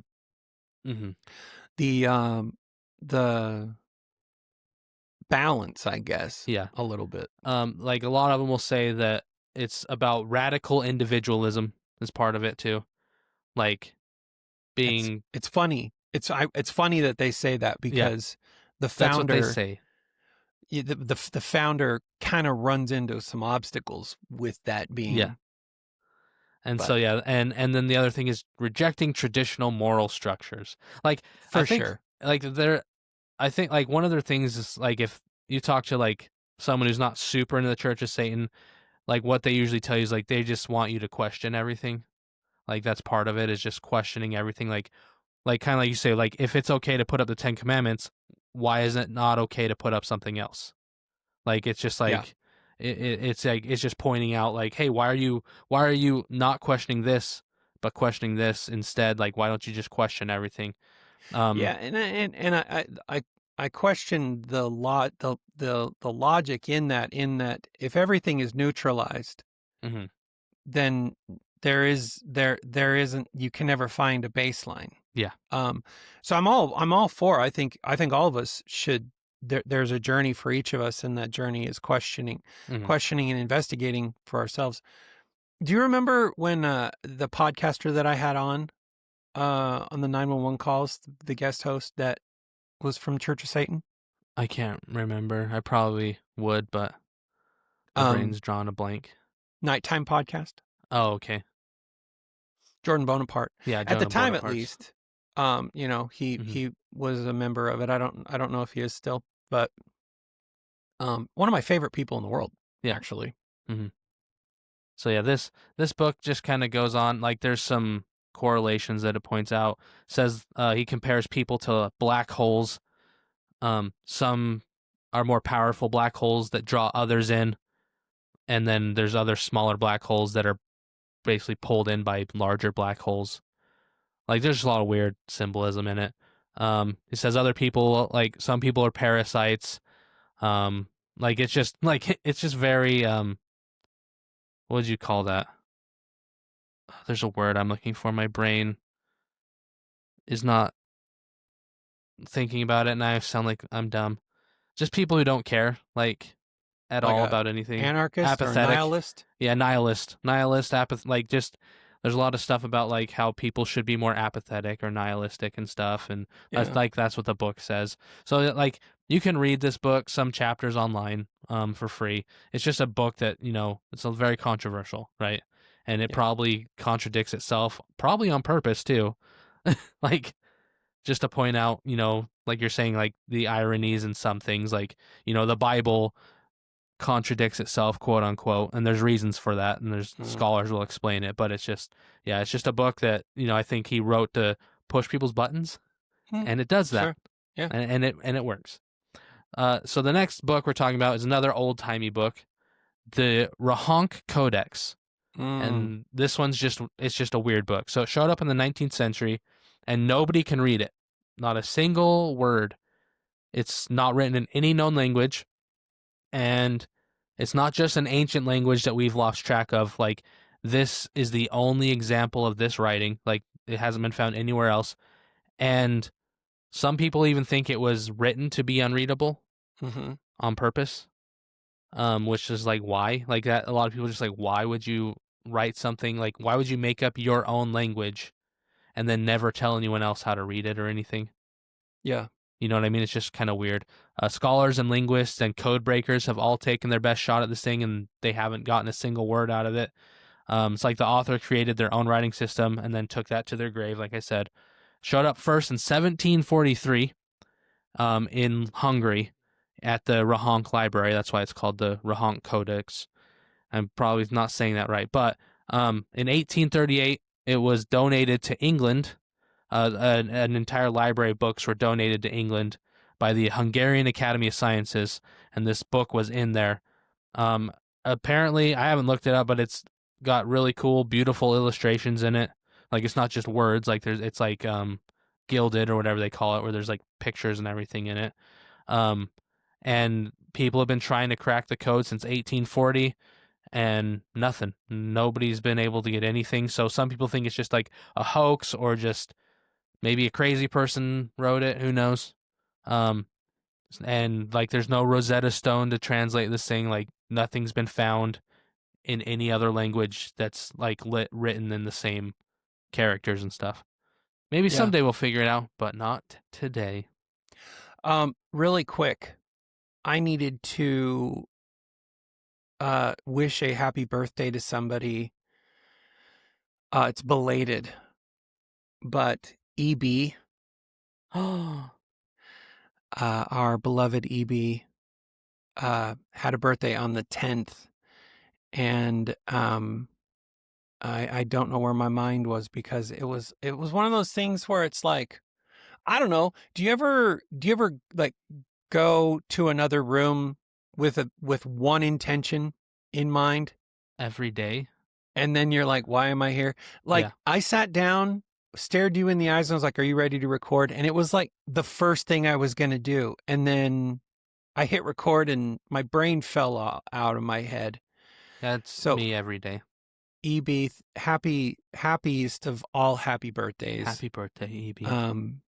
Well, I hope that that you got that pony. Fellow Oregonian, Mhm.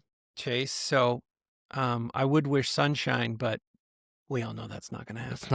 That's not the time. It's not the time of the year. Not the time or the. But give it a couple millennia, maybe. Yeah. Maybe it will be a desert. Who knows? But Evie's in the back door, so hopefully she sees this, and tell us, EB in the back door. Tell us if you had any good fun time on your birthday. I don't know why I'm 50 and I still want to ask people, what'd you get? What'd you do for your birthday? What'd you do for your birthday? What'd you get? Like, I don't know. I'm just a kid, I guess, when it comes to birthdays still. As you should be. Everyone should be a kid at heart. Yeah. And not have a kid's heart. No. That'd be weird. Yeah. Okay. So yeah, then our next book, happy birthday, AB, is Prodigorum ac Ostrantorum Chronicon. In English, it's the Chronicles of Portents and Prophecies. Ooh. And so it was written in 1557 by a guy named Conrad Lycosthenes, and it's basically a medieval encyclopedia of every weird thing that supposedly happened from Adam and Eve until 1557. Okay. So it's like, if you're going to write a book about all the weird stuff that happened in history, this is up to this point. This guy did that. So we're talking monsters, mysterious occult beliefs, sightings of Halley's Comet are in this book from the 1500s, monstrous beasts, sea creatures, natural disasters, and even what some people think might be a UFO that appeared in Arabia in 1479. So that's pretty cool. It's like if someone took every urban legend, conspiracy theory, and weird news stories from over 1,000 years and just put them in one big book. So it's pretty cool. Like, yeah, very cool. Like, that'd be cool to read. Just see what their urban legends are and stuff, and Like they have, and it's the same thing. It's, as I was learnt in the back, it's illuminated as well. It has pictures. There's like love that. two-headed monsters. There's pictures, illustrations of plagues of locusts devouring the entire earth. Some of the pictures you've seen of like sea serpents destroying ships come from this book. Oh, really? Yeah, Okay. and so it's written in the same. It's like written in medieval English. It's cryptic. So like a lot of people say it feels like deciphering the Book of Revelation while having a fever dream. Oh, so very Yeah. unexpected. So it's and like Costhenes, the author, he also included prophecies that sound a lot like what Nostradamus was writing about at the same time, like lots of doom and gloom, end of the world, like mysterious signs and stuff like that. But yeah, it's just a Yeah. huge encyclopedia written by someone who believed in all the crazy stuffs, like all the urban legends and stuff like that. Huh. So yeah, I'm actually interested. I actually want to go look. Hopefully it's one of those books that's online where they've scanned all the pages and Yeah. you can Yeah. just go look through it online. So the next one is called the Codex Seraphinianus. This one. I actually have a copy of this on PDF. Do you? Yep. So yeah, this is compared to the last book, this is a very modern book. This is in the 1970s. Italian artist named Luigi Serafini. It wasn't published, so he actually wrote it in the 1970s. It didn't come out till 1981. So he sat on it for a while after he finished it. And just like some of the ancient books we talked about, nobody can read it. Yeah. It's unreadable. So it looks like a medieval manuscript, but it's full of surreal modern illustrations. So just use it as like a picture book. Yeah. It says here that there's heads sliced into clean sections that drift off and turn into other objects. There's like anatomical drawings that look like they're out of like 1800s medieval textbooks, but they're like describing impossible things, like they're just doing things that bodies can't do. It says here that the book clearly has some kind of plot or purpose, but the language isn't based on any alphabet that humans use. Mm-hmm. And it says that this was probably on purpose. So like it was a social commentary where like in an age where we're drowning in information, he wanted to make us question what we're doing with all the words we have, right? Yeah, he definitely committed. Yeah. He's trying to make a point. So like He did. basically it's like, I have no idea what this is supposed to mean, but it's really fascinating. Yeah, these ones always really fascinate me because the level of commitment. Also with this one in particular, the time frame by which he wrote it is pretty impressive. Mm-hmm. Here's the There you go. PDF of it.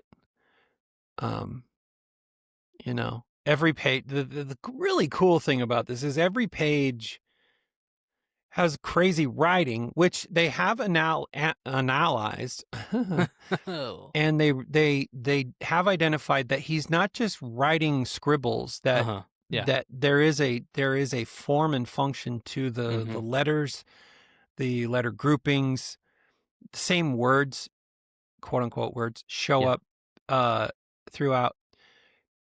But there's a lot of interesting stuff. Like, see the banana there?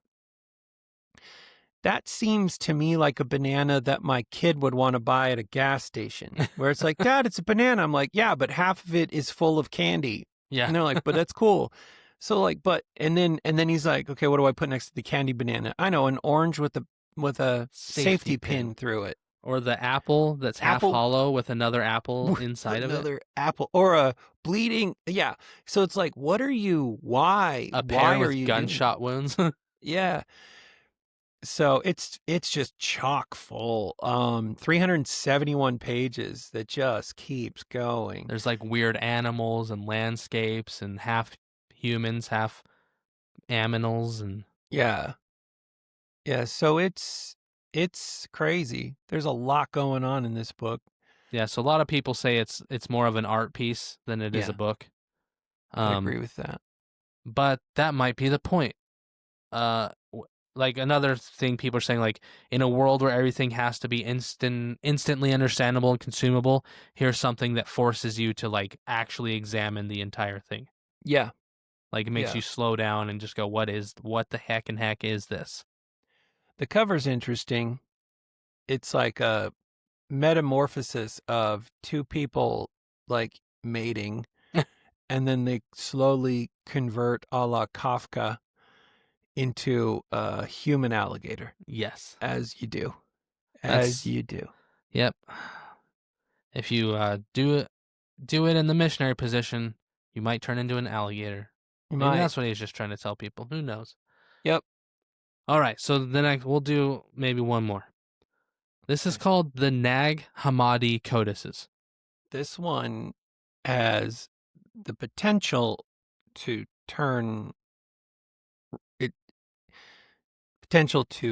inform or turn some religious concepts on its head. Mm-hmm.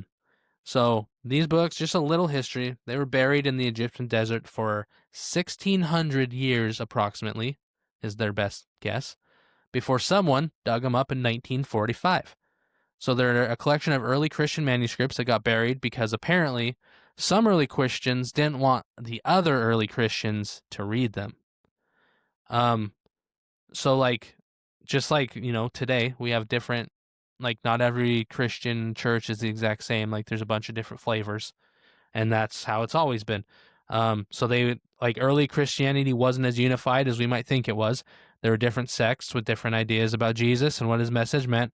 But as other churches started to organize and get bigger, some of the smaller churches were like, hey, we got to hide our stuff so these guys don't take it and get rid of it.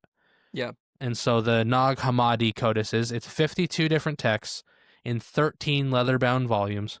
They're the foundation of Christian Gnosticism, which is a whole different way of looking at Christianity. It's literally more, think of a cult-like. Well, Like can I give you a a cult? definition for that I Yes. think it'll help people? So the Bible, as we know, the one that we kind of lean on now, which Mhm. is anything is sort of an offshoot of the King James type of Bible. Mm-hmm. The books that made it into the Bible, starting with Genesis, ending with Revelation, all those from the Old Testament to the New Testament, they were all determined to be at some point, from an academic and theological standpoint, the ones that should be in the Bible. Yeah, they were voted on. Yeah. They During weren't the Council of American Idol. Nicaea. Yeah. However, and this is interesting, and I'm just touching the surface. So if you're really like a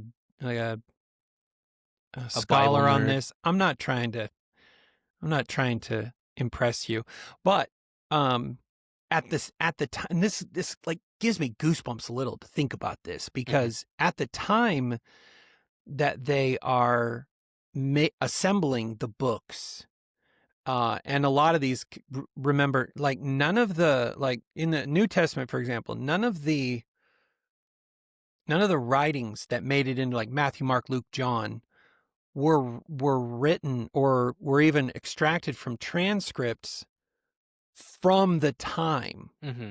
Most of those are a century or older after like Jesus died, kind of thing. And then everything else we have are scripts and scraps and extracts from other older writings, right? Mm-hmm. So they had all the books that they assembled into the Bible, but they also had a bunch of others that they were like, okay, so this one's sort of like this one, so let's leave that one out and we'll put John in. Or, they'd be like, we're going to put Exodus in, that kind of a thing. That's how they were. And there were some that they're like, this one's just, it's a little too magical or fanciful, so let's leave it out. Like there's a split. There's two like groups of scripture or writings, books that were religious, but fall into two categories. So all of the books that they had at the time that didn't make it into the Bible are called the apocryphal writings, the Apocrypha. And so some religions still consider Apocrypha to be useful and inspired, but should be taken with a grain of salt, for example. And then you have the Gnostic Gospels. What blows my mind a little bit is it really comes down to a timeline. Like imagine you and I both write journals Mhm. on a major event, and mine is discovered along with my neighbor's journal of the same major event. They're discovered, and then yours isn't discovered for 1,600 years. Yeah. And of the same event, but they don't consider yours as gospel. That's weird Yeah. in my mind. It's like, oh, because you found this in a clay pot just outside the borders of what you consider to be the origin story, it doesn't. It's a little Like you moved to, Iceland, and they find your 1,600 years later, and they're like, we don't know what to do with this. It's in Iceland, so it can't be true. I'm like, what? I love that old writing because it's like people trying to put the pieces together now to fit their own religions and everything. Yeah. It's so wild. Mhm. It's so wild. They're like, well, we can't just accept it. Otherwise it really throws off the religion we've built here. Yeah.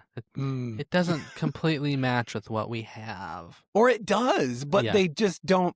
They're not like, hey, next year we're putting this in to the Bible because, we just discovered it. But it's right. It was just in the sand out there right outside of Jerusalem. So it is Bible. So next year that book's going to be in the Bible. Like that never happens. They're like, no. Mhm. It's crazy. It's crazy to me. Brooke was asking about the King James Version. So that's the King James Version is how that Bible was translated, not the books in the Bible, if that makes Yes. sense. The books in the Bible, they voted on that a long time before the King James Version. And then they were in like Latin and Hebrew or whatever. And then the King James Version is just the one that was translated into English, supposedly the best out of all of them. Yeah. And so the Yeah. books were already combined into one book. It's just that that's the English translation. You had Greek, you had Aramaic, and you had Hebrew Mhm. in the original Bible. And we could talk about this forever, but then, you want to like, get weird. Yeah, but then in England, like the church, they only had Latin. Like everything was in Latin, and like not everyone could speak or understand Latin, and so people are just like, are you actually telling me what the Bible says? Because I can't understand what it says. And so then King James like is guys like, no, Martin Luther. yeah, King James is like, no, we're gonna put this into English so that everyone can read it, and then you can kind of correct your pastor if he's just making crap up. You can be like, no, I read that, and that's not what it says. And so that's kind of where the King James Version comes in. It's just the English that, everyone could actually read in England. Yeah. And so, but the Bible itself, all the books had already been, put into that Bible, is just in different languages. So, Yep. But yeah, back From other languages. from other languages. So- Yeah. So it's like, it's telephone. That's what it Yeah. is. Yeah, So yeah, really. the Nag Hammadi, however you say it, like it contains the only complete text of the Gospel of Thomas, which is basically a collection of sayings attributed to Jesus that didn't make it into the regular Bible. Mhm. They offer alternative accounts of Jesus' life, like Sam was saying, completely different perspectives on what early Christianity was about, like just from different people's perspectives. They had I believe it's the Gospel of Thomas that talks about like Jesus making little clay figurines and then making them walk. Yeah. And I So- think I don't know if the gospel. I don't know. I don't even know if there was a writing of the Gospel of Thomas that was considered a contender when the Council of Nicaea, when they were figuring everything out. Mhm. But that's definitely magical compared to like how the Bible reads. Yeah. I mean, there's anyway. And then I'm going to do one more book and then I'll be done because this book's crazy. It's just called Might is Right. Have you ever heard of that? Might is Right. It was written in 1890-ish. Nobody knows who the real author was. It was written under a pseudonym. Ragnar Redbeard is the author, but he wasn't a real person. So basically this book just says the biggest and strongest gets to determine everything. That's it. Yeah. Like That's literally what the title says. If you're powerful enough to do whatever you want, then you do whatever you want, no matter what. And it's basically saying if you can force someone else to do something, then your way is right. Even if nobody else in the world says you're right, if you're the biggest and strongest and that no one can beat you in a fight, if you're the alpha, to steal your term, if you're the alpha, what you say goes. And that's what this entire book is about. It's pure social Darwinism taken to the absolute extreme. Rejects all ethics, rejects all natural rights, rejects human rights, civil rights, any rights that are not backed up by raw physical power. So your rights don't exist unless you can fight for them and win. Can you think of anything like in our modern day where it's an uncomfortable truth, but we play by these rules? Yeah. First one that comes to mind, textbooks in school. Mm-hmm. Like, there's so much about so many things in history that we know now are different than what they're still cranking out in textbooks. Yeah. But so like it even like this is like, and a lot of people like, this is why like, and I hate doing this, but we're gonna be brief. We're not gonna go off on the tangent. This is why the Second Amendment is important. Yeah. Well, yeah. Because otherwise it's the government just goes, well, we decided that the Constitution doesn't matter anymore. And you just have to do what we say. We can just take whatever we want of yours. We can do whatever we want. Because guess what? You can't do anything about it. What do you like? And it's the question of what are you going to do about it, right? Everyone's had the bully. Well, what are you going to You can't do that. Well, what are you going to do about it? Like, that's what this book is saying. It's like, well, what are you going to do about it? Because if you can't do anything about it, I'm going to do it anyways. And that's what that whole book's about. And it's also where you get the opposite viewpoint in the world, which is, it's based, I think, off similar tenets, but it takes it from a different angle, and that is the viewpoint that the world is constructed off of an oppressed infrastructure, and that's kind of we should always be fighting against it. So it's interesting. It's interesting that, So yeah, so these books, there you have it. These books prove humans been writing weird stuff for centuries, including things that nobody even understands. And, some of these things make you uncomfortable. Some of these things make you think, which is probably what they were written for, sometimes, if you think about it. And, yeah, there's just a lot of cool, fascinating books. And if you ever get bored and tired of doom scrolling, yeah, just go look at some of these books. A lot of them are available on the internet in archives, publicly available archives and stuff.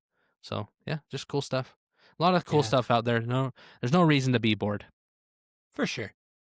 But that's what I brought. That's what I brought. Cool. Okay. I've got something from one of our 1159 family members. She'd sent it to me a little while ago and was like, I have an idea for Halloween. You guys should decorate your rooms and all that. And Halloween was not that long ago, but I can't remember. We kind of just glumphed our way through Halloween. Oh, we kind of did it too. I mean, we did a couple episodes where it was sort of right in the thick of Halloween. Some creepy stuffs. Yeah.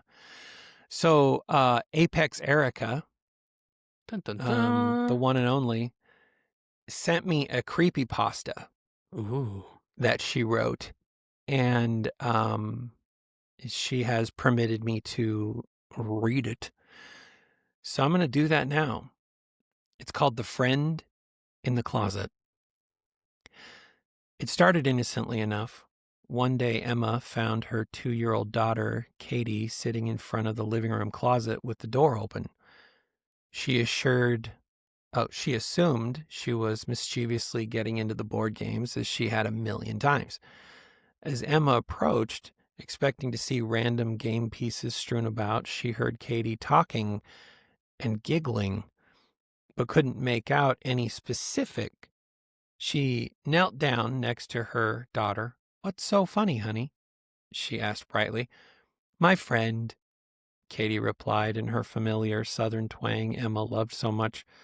The child was smiling from ear to ear while staring into the dark, empty closet Your friend? Emma inquired. Only smart kids have invisible friends. Emma thought, my little girl must be so highly intelligent. What is your friend's name, sweetie? Cease, Katie replied with her eyes still fixed deep into the small space.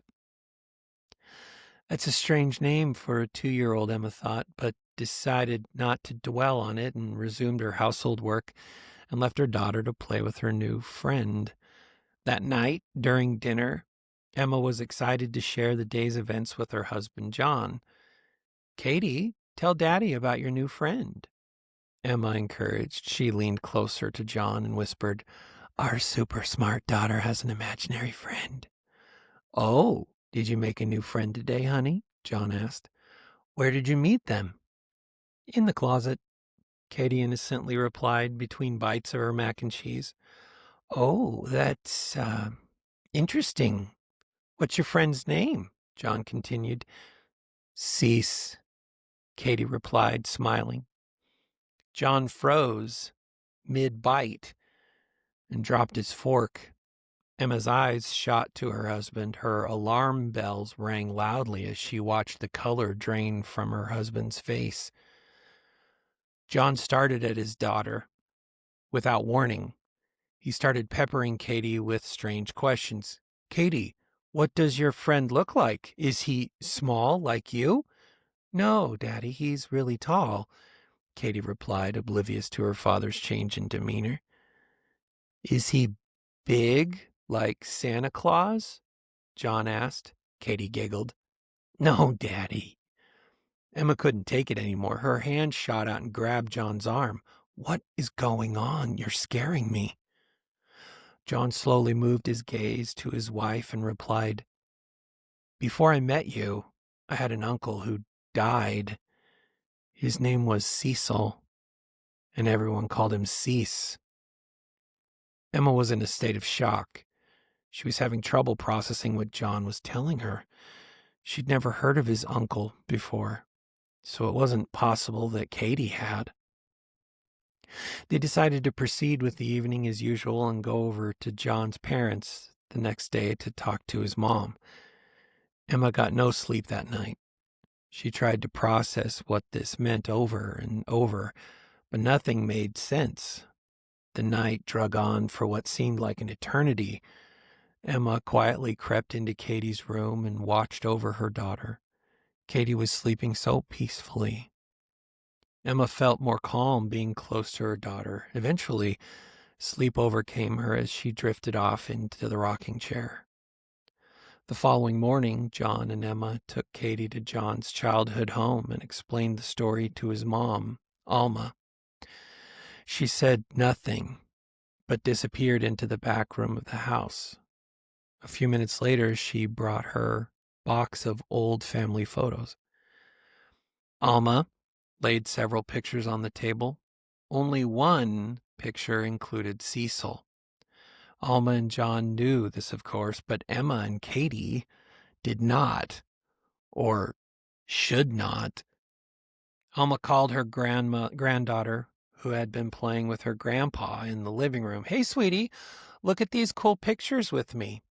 Katie ran to the table and climbed onto her grandma's lap.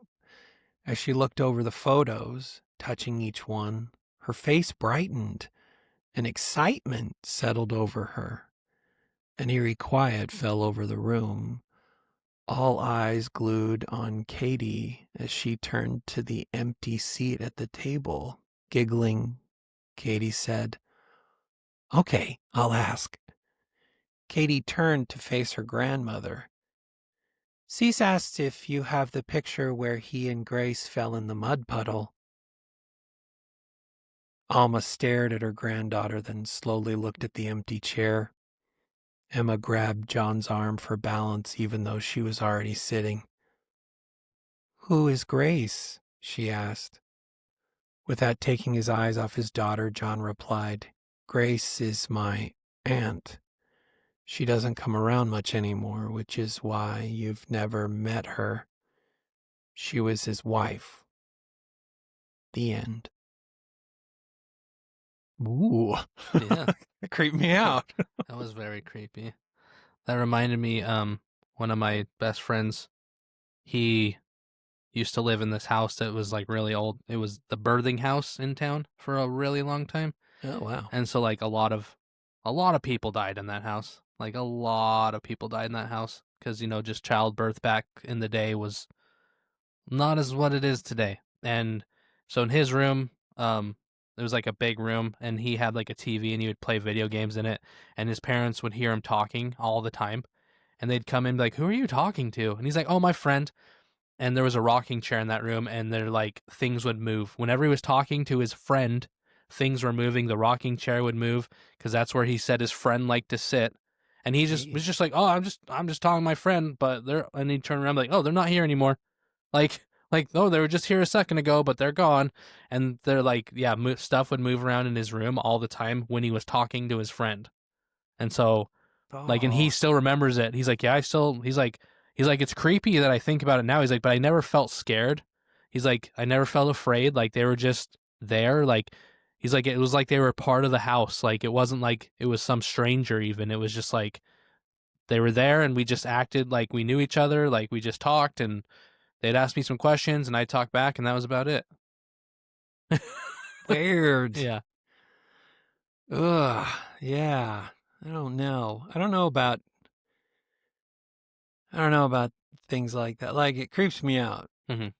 And And my friend too, like he doesn't talk about it a lot because and he's not like one of these like, oh yeah, ghosts. Like he doesn't go around telling people ghosts are real. I used to talk to them. Like it's just like, you know what I mean? It's just like he's just like, yeah, that was a thing when I was a kid.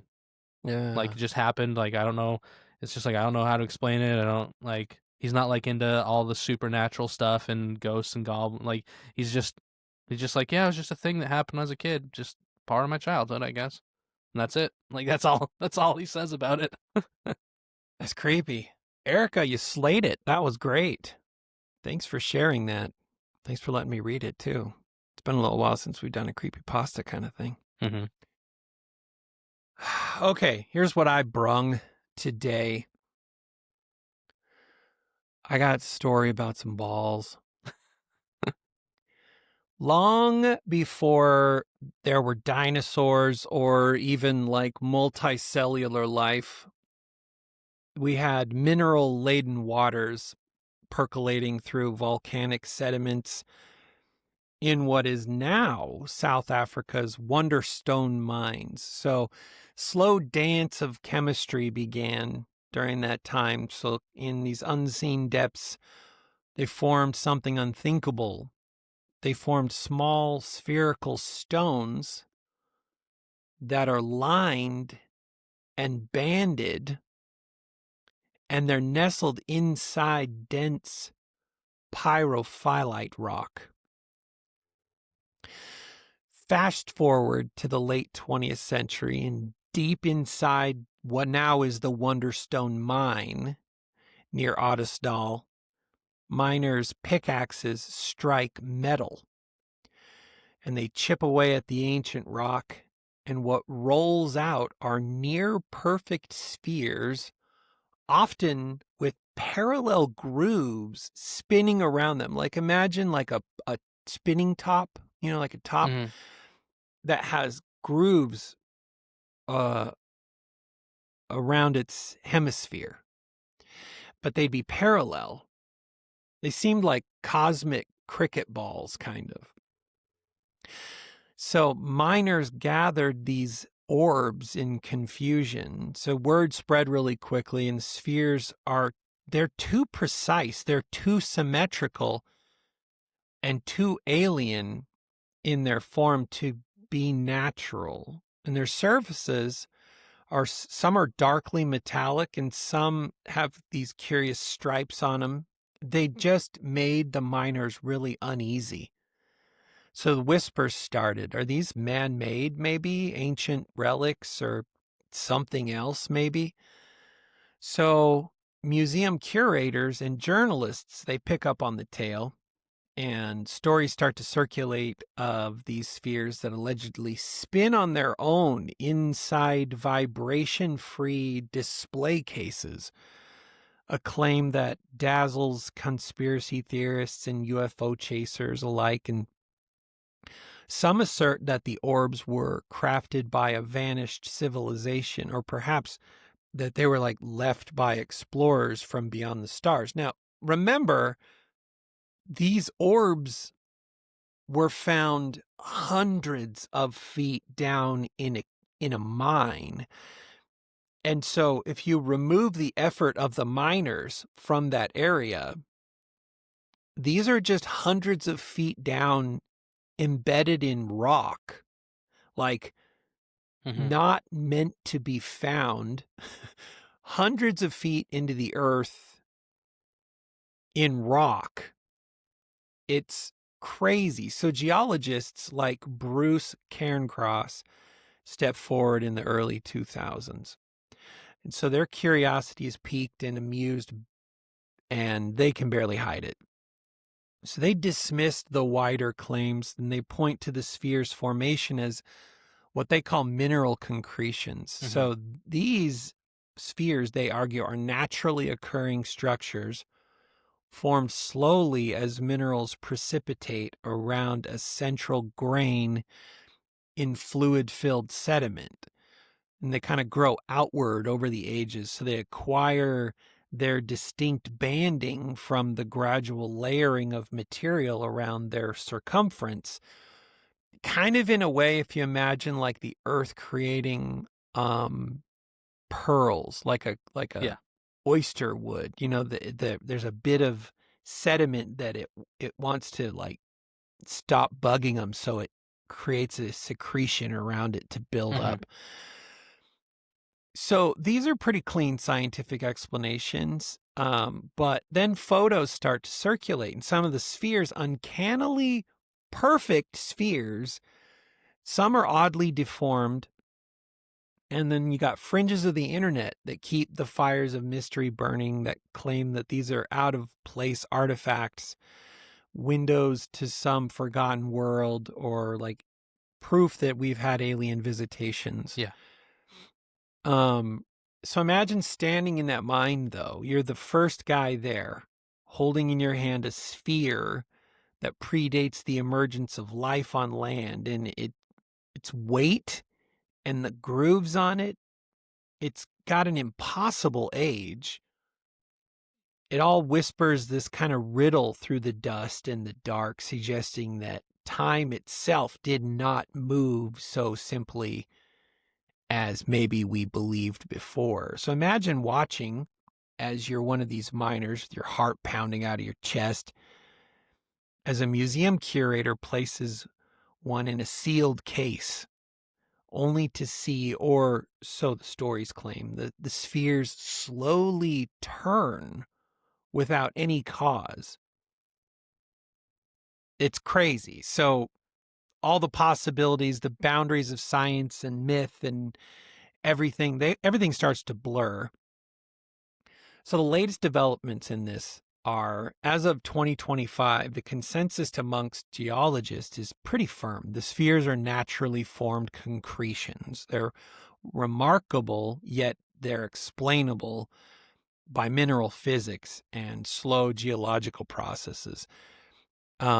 Their perfectly round appearance is a bit of an illusion, they say. Most are ovoid. So there seems that there's no more marks of layered mineral accretion in ancient lake beds, and they compress and they're shaped by geological time. But there's still mystique around these things, and nobody's really locked in on there's no confirmed evidence either way. There's no confirmed evidence of like machining or artificial origins or anything like that. And the spinning cases have more or less been dismissed by urban myth. But if you want to check these out, they're called the Klerksdorp spheres. Yeah. And they're wild. Podcast about them once. Like, someone did a whole podcast on them. Yeah. I got to be honest, like, I get concretions. I get that as like, okay, yeah, because you can create spheres. The earth can create all kinds of crazy shapes. You've got everything from crystalline shapes to spheres and all kinds of stuff. You've got, octagons and hexagons and all things. Mhm. But the one thing that I think that makes these really weird is some are big, like some are the size of like a cricket ball or something, and then some are smaller, some are small enough you'd put it on an earring maybe. Yeah. But what's odd about them is they all have these lines that go around them.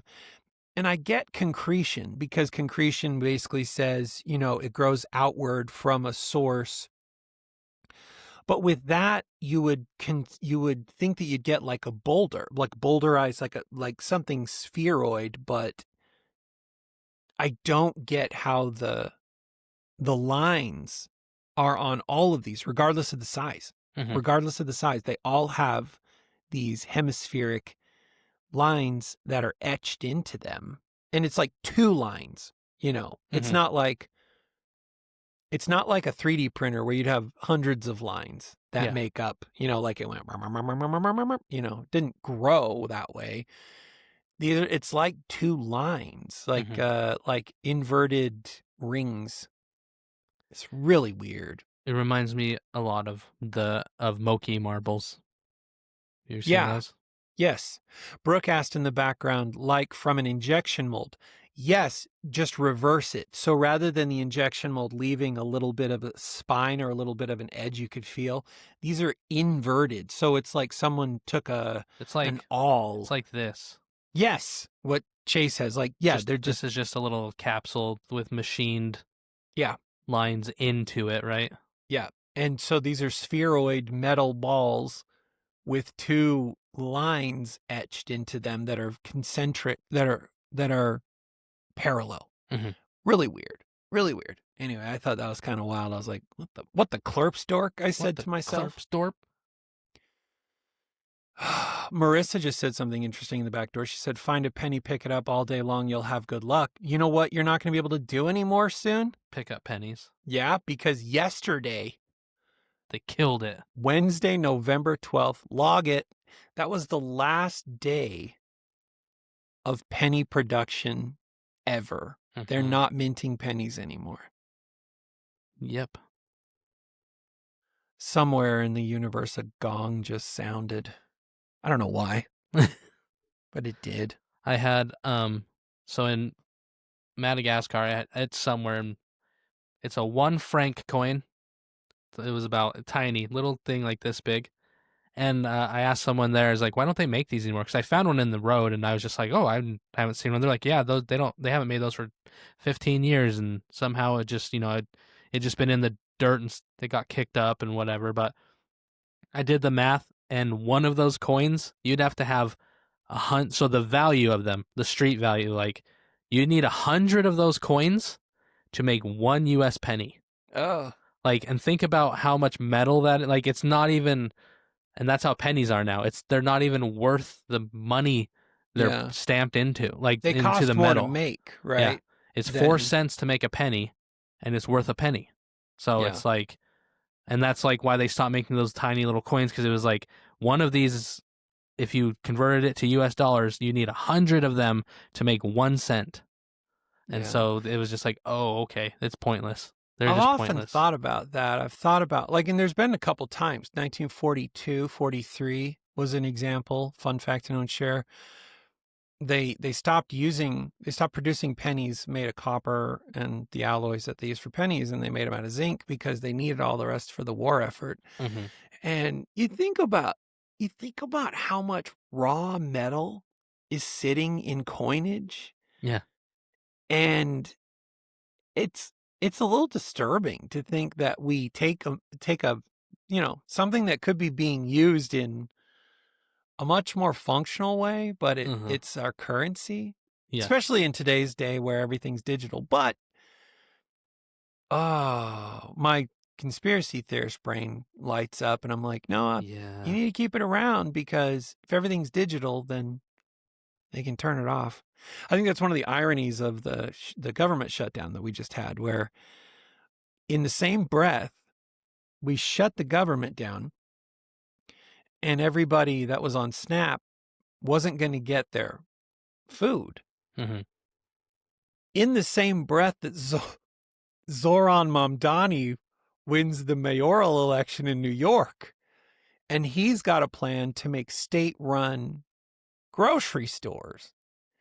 And in my head, I'm like, why don't we see the correlation here? Like, why put more investment into an organization that can turn off your Like ability to that. get food?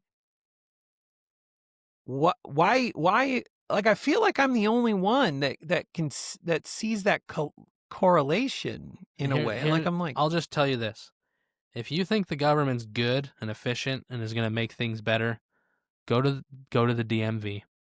That's exactly what's going to happen, but to grocery stores. You go in there, there's like 12 people working, there's 6 people in line, and it takes you 4 hours to go talk to that one person. Like Yeah. that's what government efficiency is just go to the DMV and you go, "Oh, this is what's going to happen eventually." yeah, but it's hard though. I get it. It's hard when you subsist off of a government program. Mhm. And I'm not taking anything away from anybody that is. I struggle a bit with the programs not having a rehabilitative element to them, Mhm. and that the renewal of government support programs is pretty easy. Like, I'll be honest, there was a time where I'm on my lips building a business, and somebody was like, "Why don't you go get food stamps?" And I was like, 'cause I'm not working. Like, I didn't get fired. I'm just trying to build a business. And they're like, "Yeah, that's fine. Just tell them that." And I'm like, "Are you kidding me? Like, I can just tell them I'm working on building a business and I could get food stamps?" And they're like, "Yeah. What do you think it's for? I mean, you're a U.S. citizen and you've paid taxes, and yeah, try it." So I did. And I was like, "This is kind of weird, but can I qualify for food stamps if I'm like trying to build a business? Like, I don't have any income from my business, and I can't guarantee that I'll have one. Mhm. Can I do this?" And they're like, "Yeah, sure. Just, you just keep us updated on how things are going. And when your business gets to a point where you're making money that exceeds the amount for you to qualify for food stamps, you let us know." Mhm. And I said to her, I said, "What?" Well, no. I went through the whole application process, but I had a couple questions because I Yeah. didn't want to shoot myself in the foot. Because I was like, okay. Because I mean, I had a little tiny family at the time. I was trying to Yeah. figure things out. So end of the thing, there's an automated thing where it's like, now we got to read something, you've got to approve and say yes, and all the you're contractually obligated to that you're telling the truth and all this. And then they were like, "Okay, so you qualify, your family qualifies for $960 a month in food stamps." I was like, "Are you kidding?" And they're like, "No, we're so happy we could make this happen." And I'm like, "Yeah, me too." And then I was like, I just said, I just want to be devil's advocate for a second. What if I don't update you?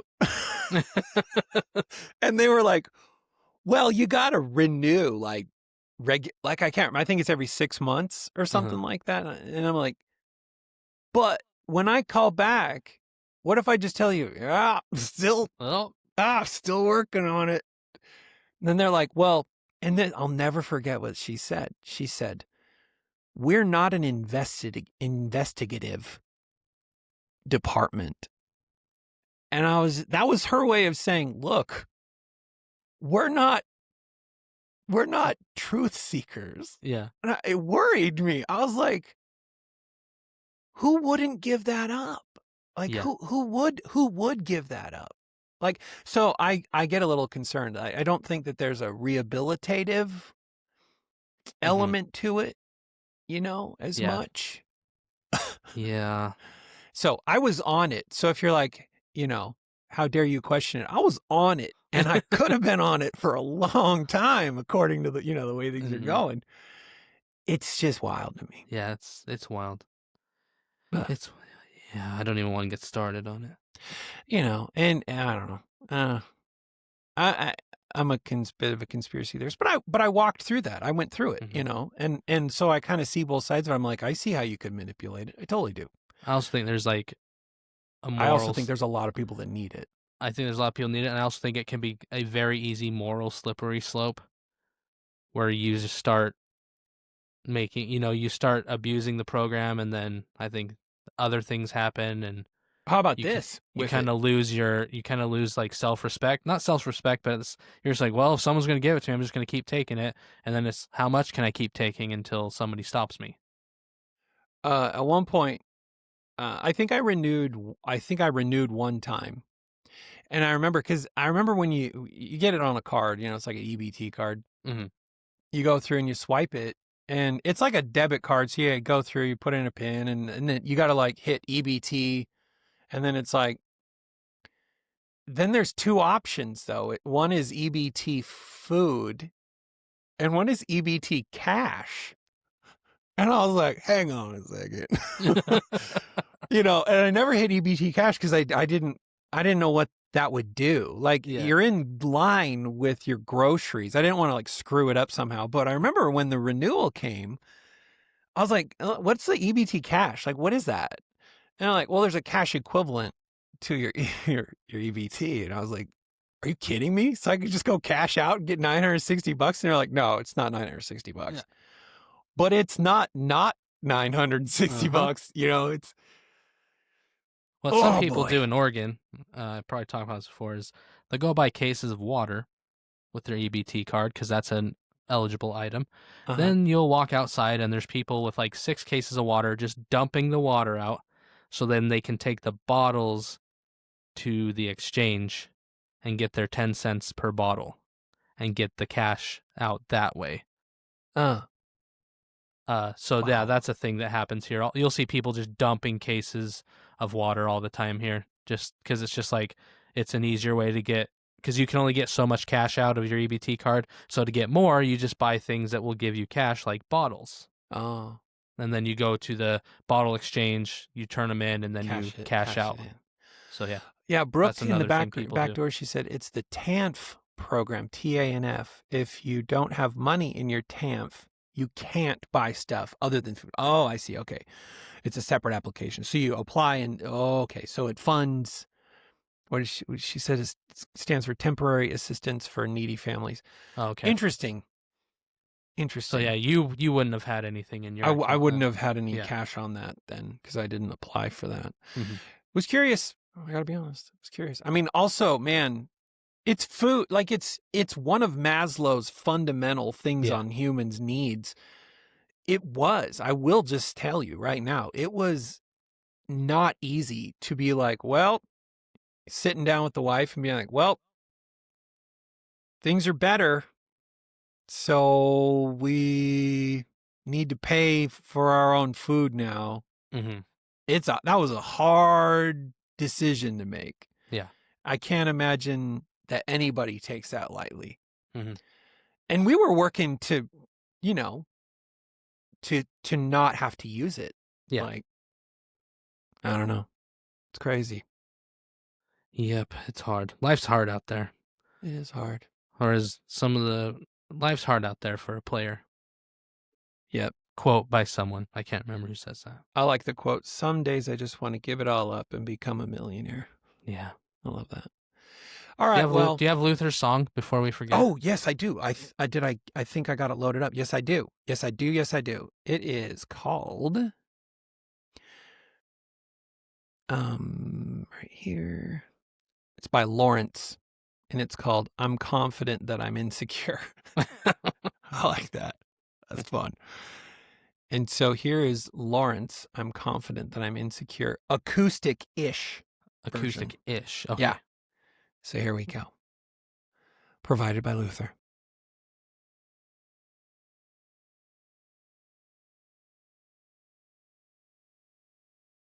Oh, I have to push play.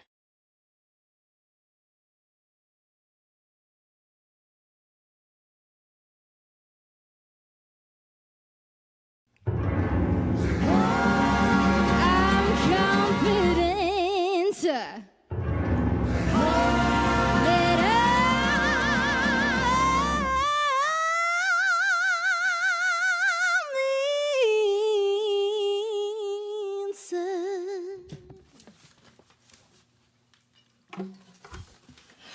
insecure.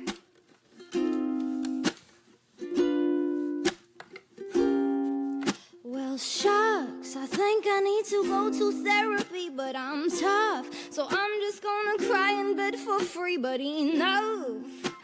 Like maybe I've been living in denial for a while. It sucks, my brain tells me to eat a bag of dicks, and I suck at knowing when my mind is playing tricks. Now I'm stuck.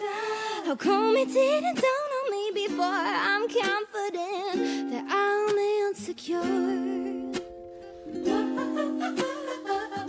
I'm confident that I'm insecure.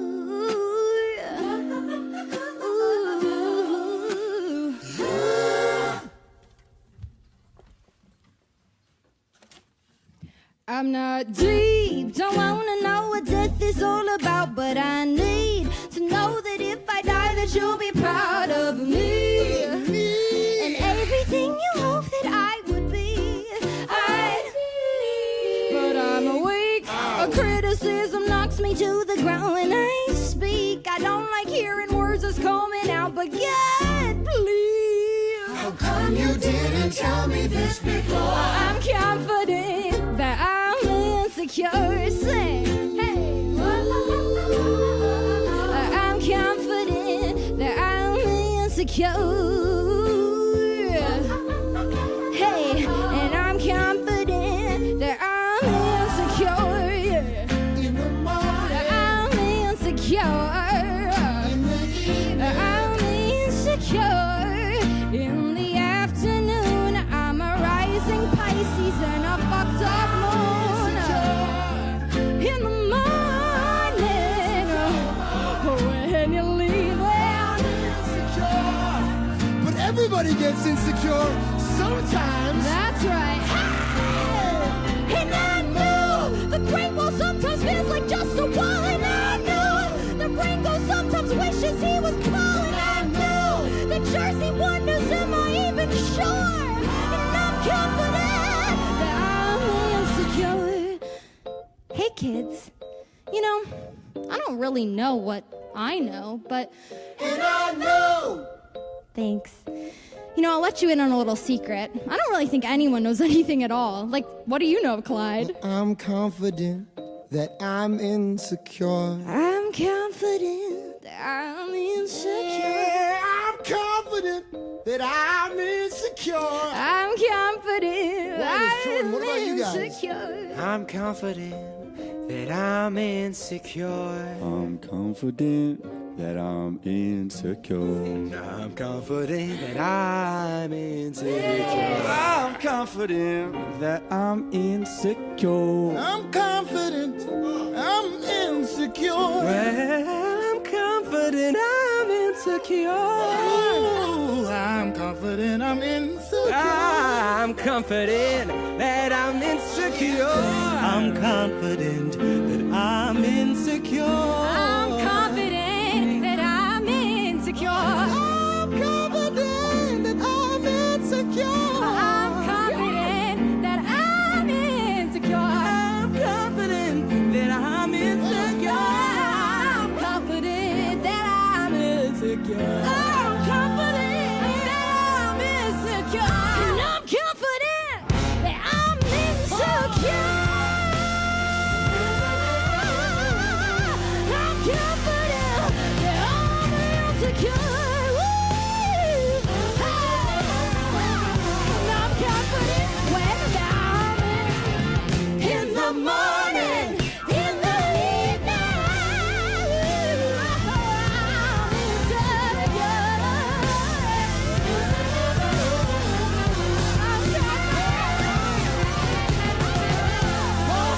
I'm good confident. I'm good confident that I'm insecure. I'm confident that I'm insecure. Woo! Wow. That was cool. Like, if you're only listening to that, it's very cool. When you watch it too, That was wild. That was Mhm. live in a recording. One take, yeah, Yep. in a recording studio that had multiple chambers in it. And like there was a whole band in 2 chambers behind him. Mm-hmm. Wow. There were like 15 plus people. But yeah, they made sure to have 0 cuts in the film too, so that you couldn't even, Yeah. like, you can't even deny that it wasn't one take. Like, Wow. they What would a just good pan the concept. camera. People would have to move to get in front of the camera again. Yeah. Lawrence. Okay, now it makes sense. I was like, why? If there's so many people, why is it called Lawrence? But there were like several Lawrences in Yeah, that band. It's a family band. Oh, wow. That was also that concept is so good. I'm confident that I'm insecure. Like, if there's one thing where we're pretty darn sure. Liz says she was the Lawrence. Were you in the band? Yeah. Were you? Tell us what was it like. Anyway, well, that's all we got. Luther, thank you for sharing that. That was a banger. I really liked that. I'm going to go check them out. And that's all we got for today.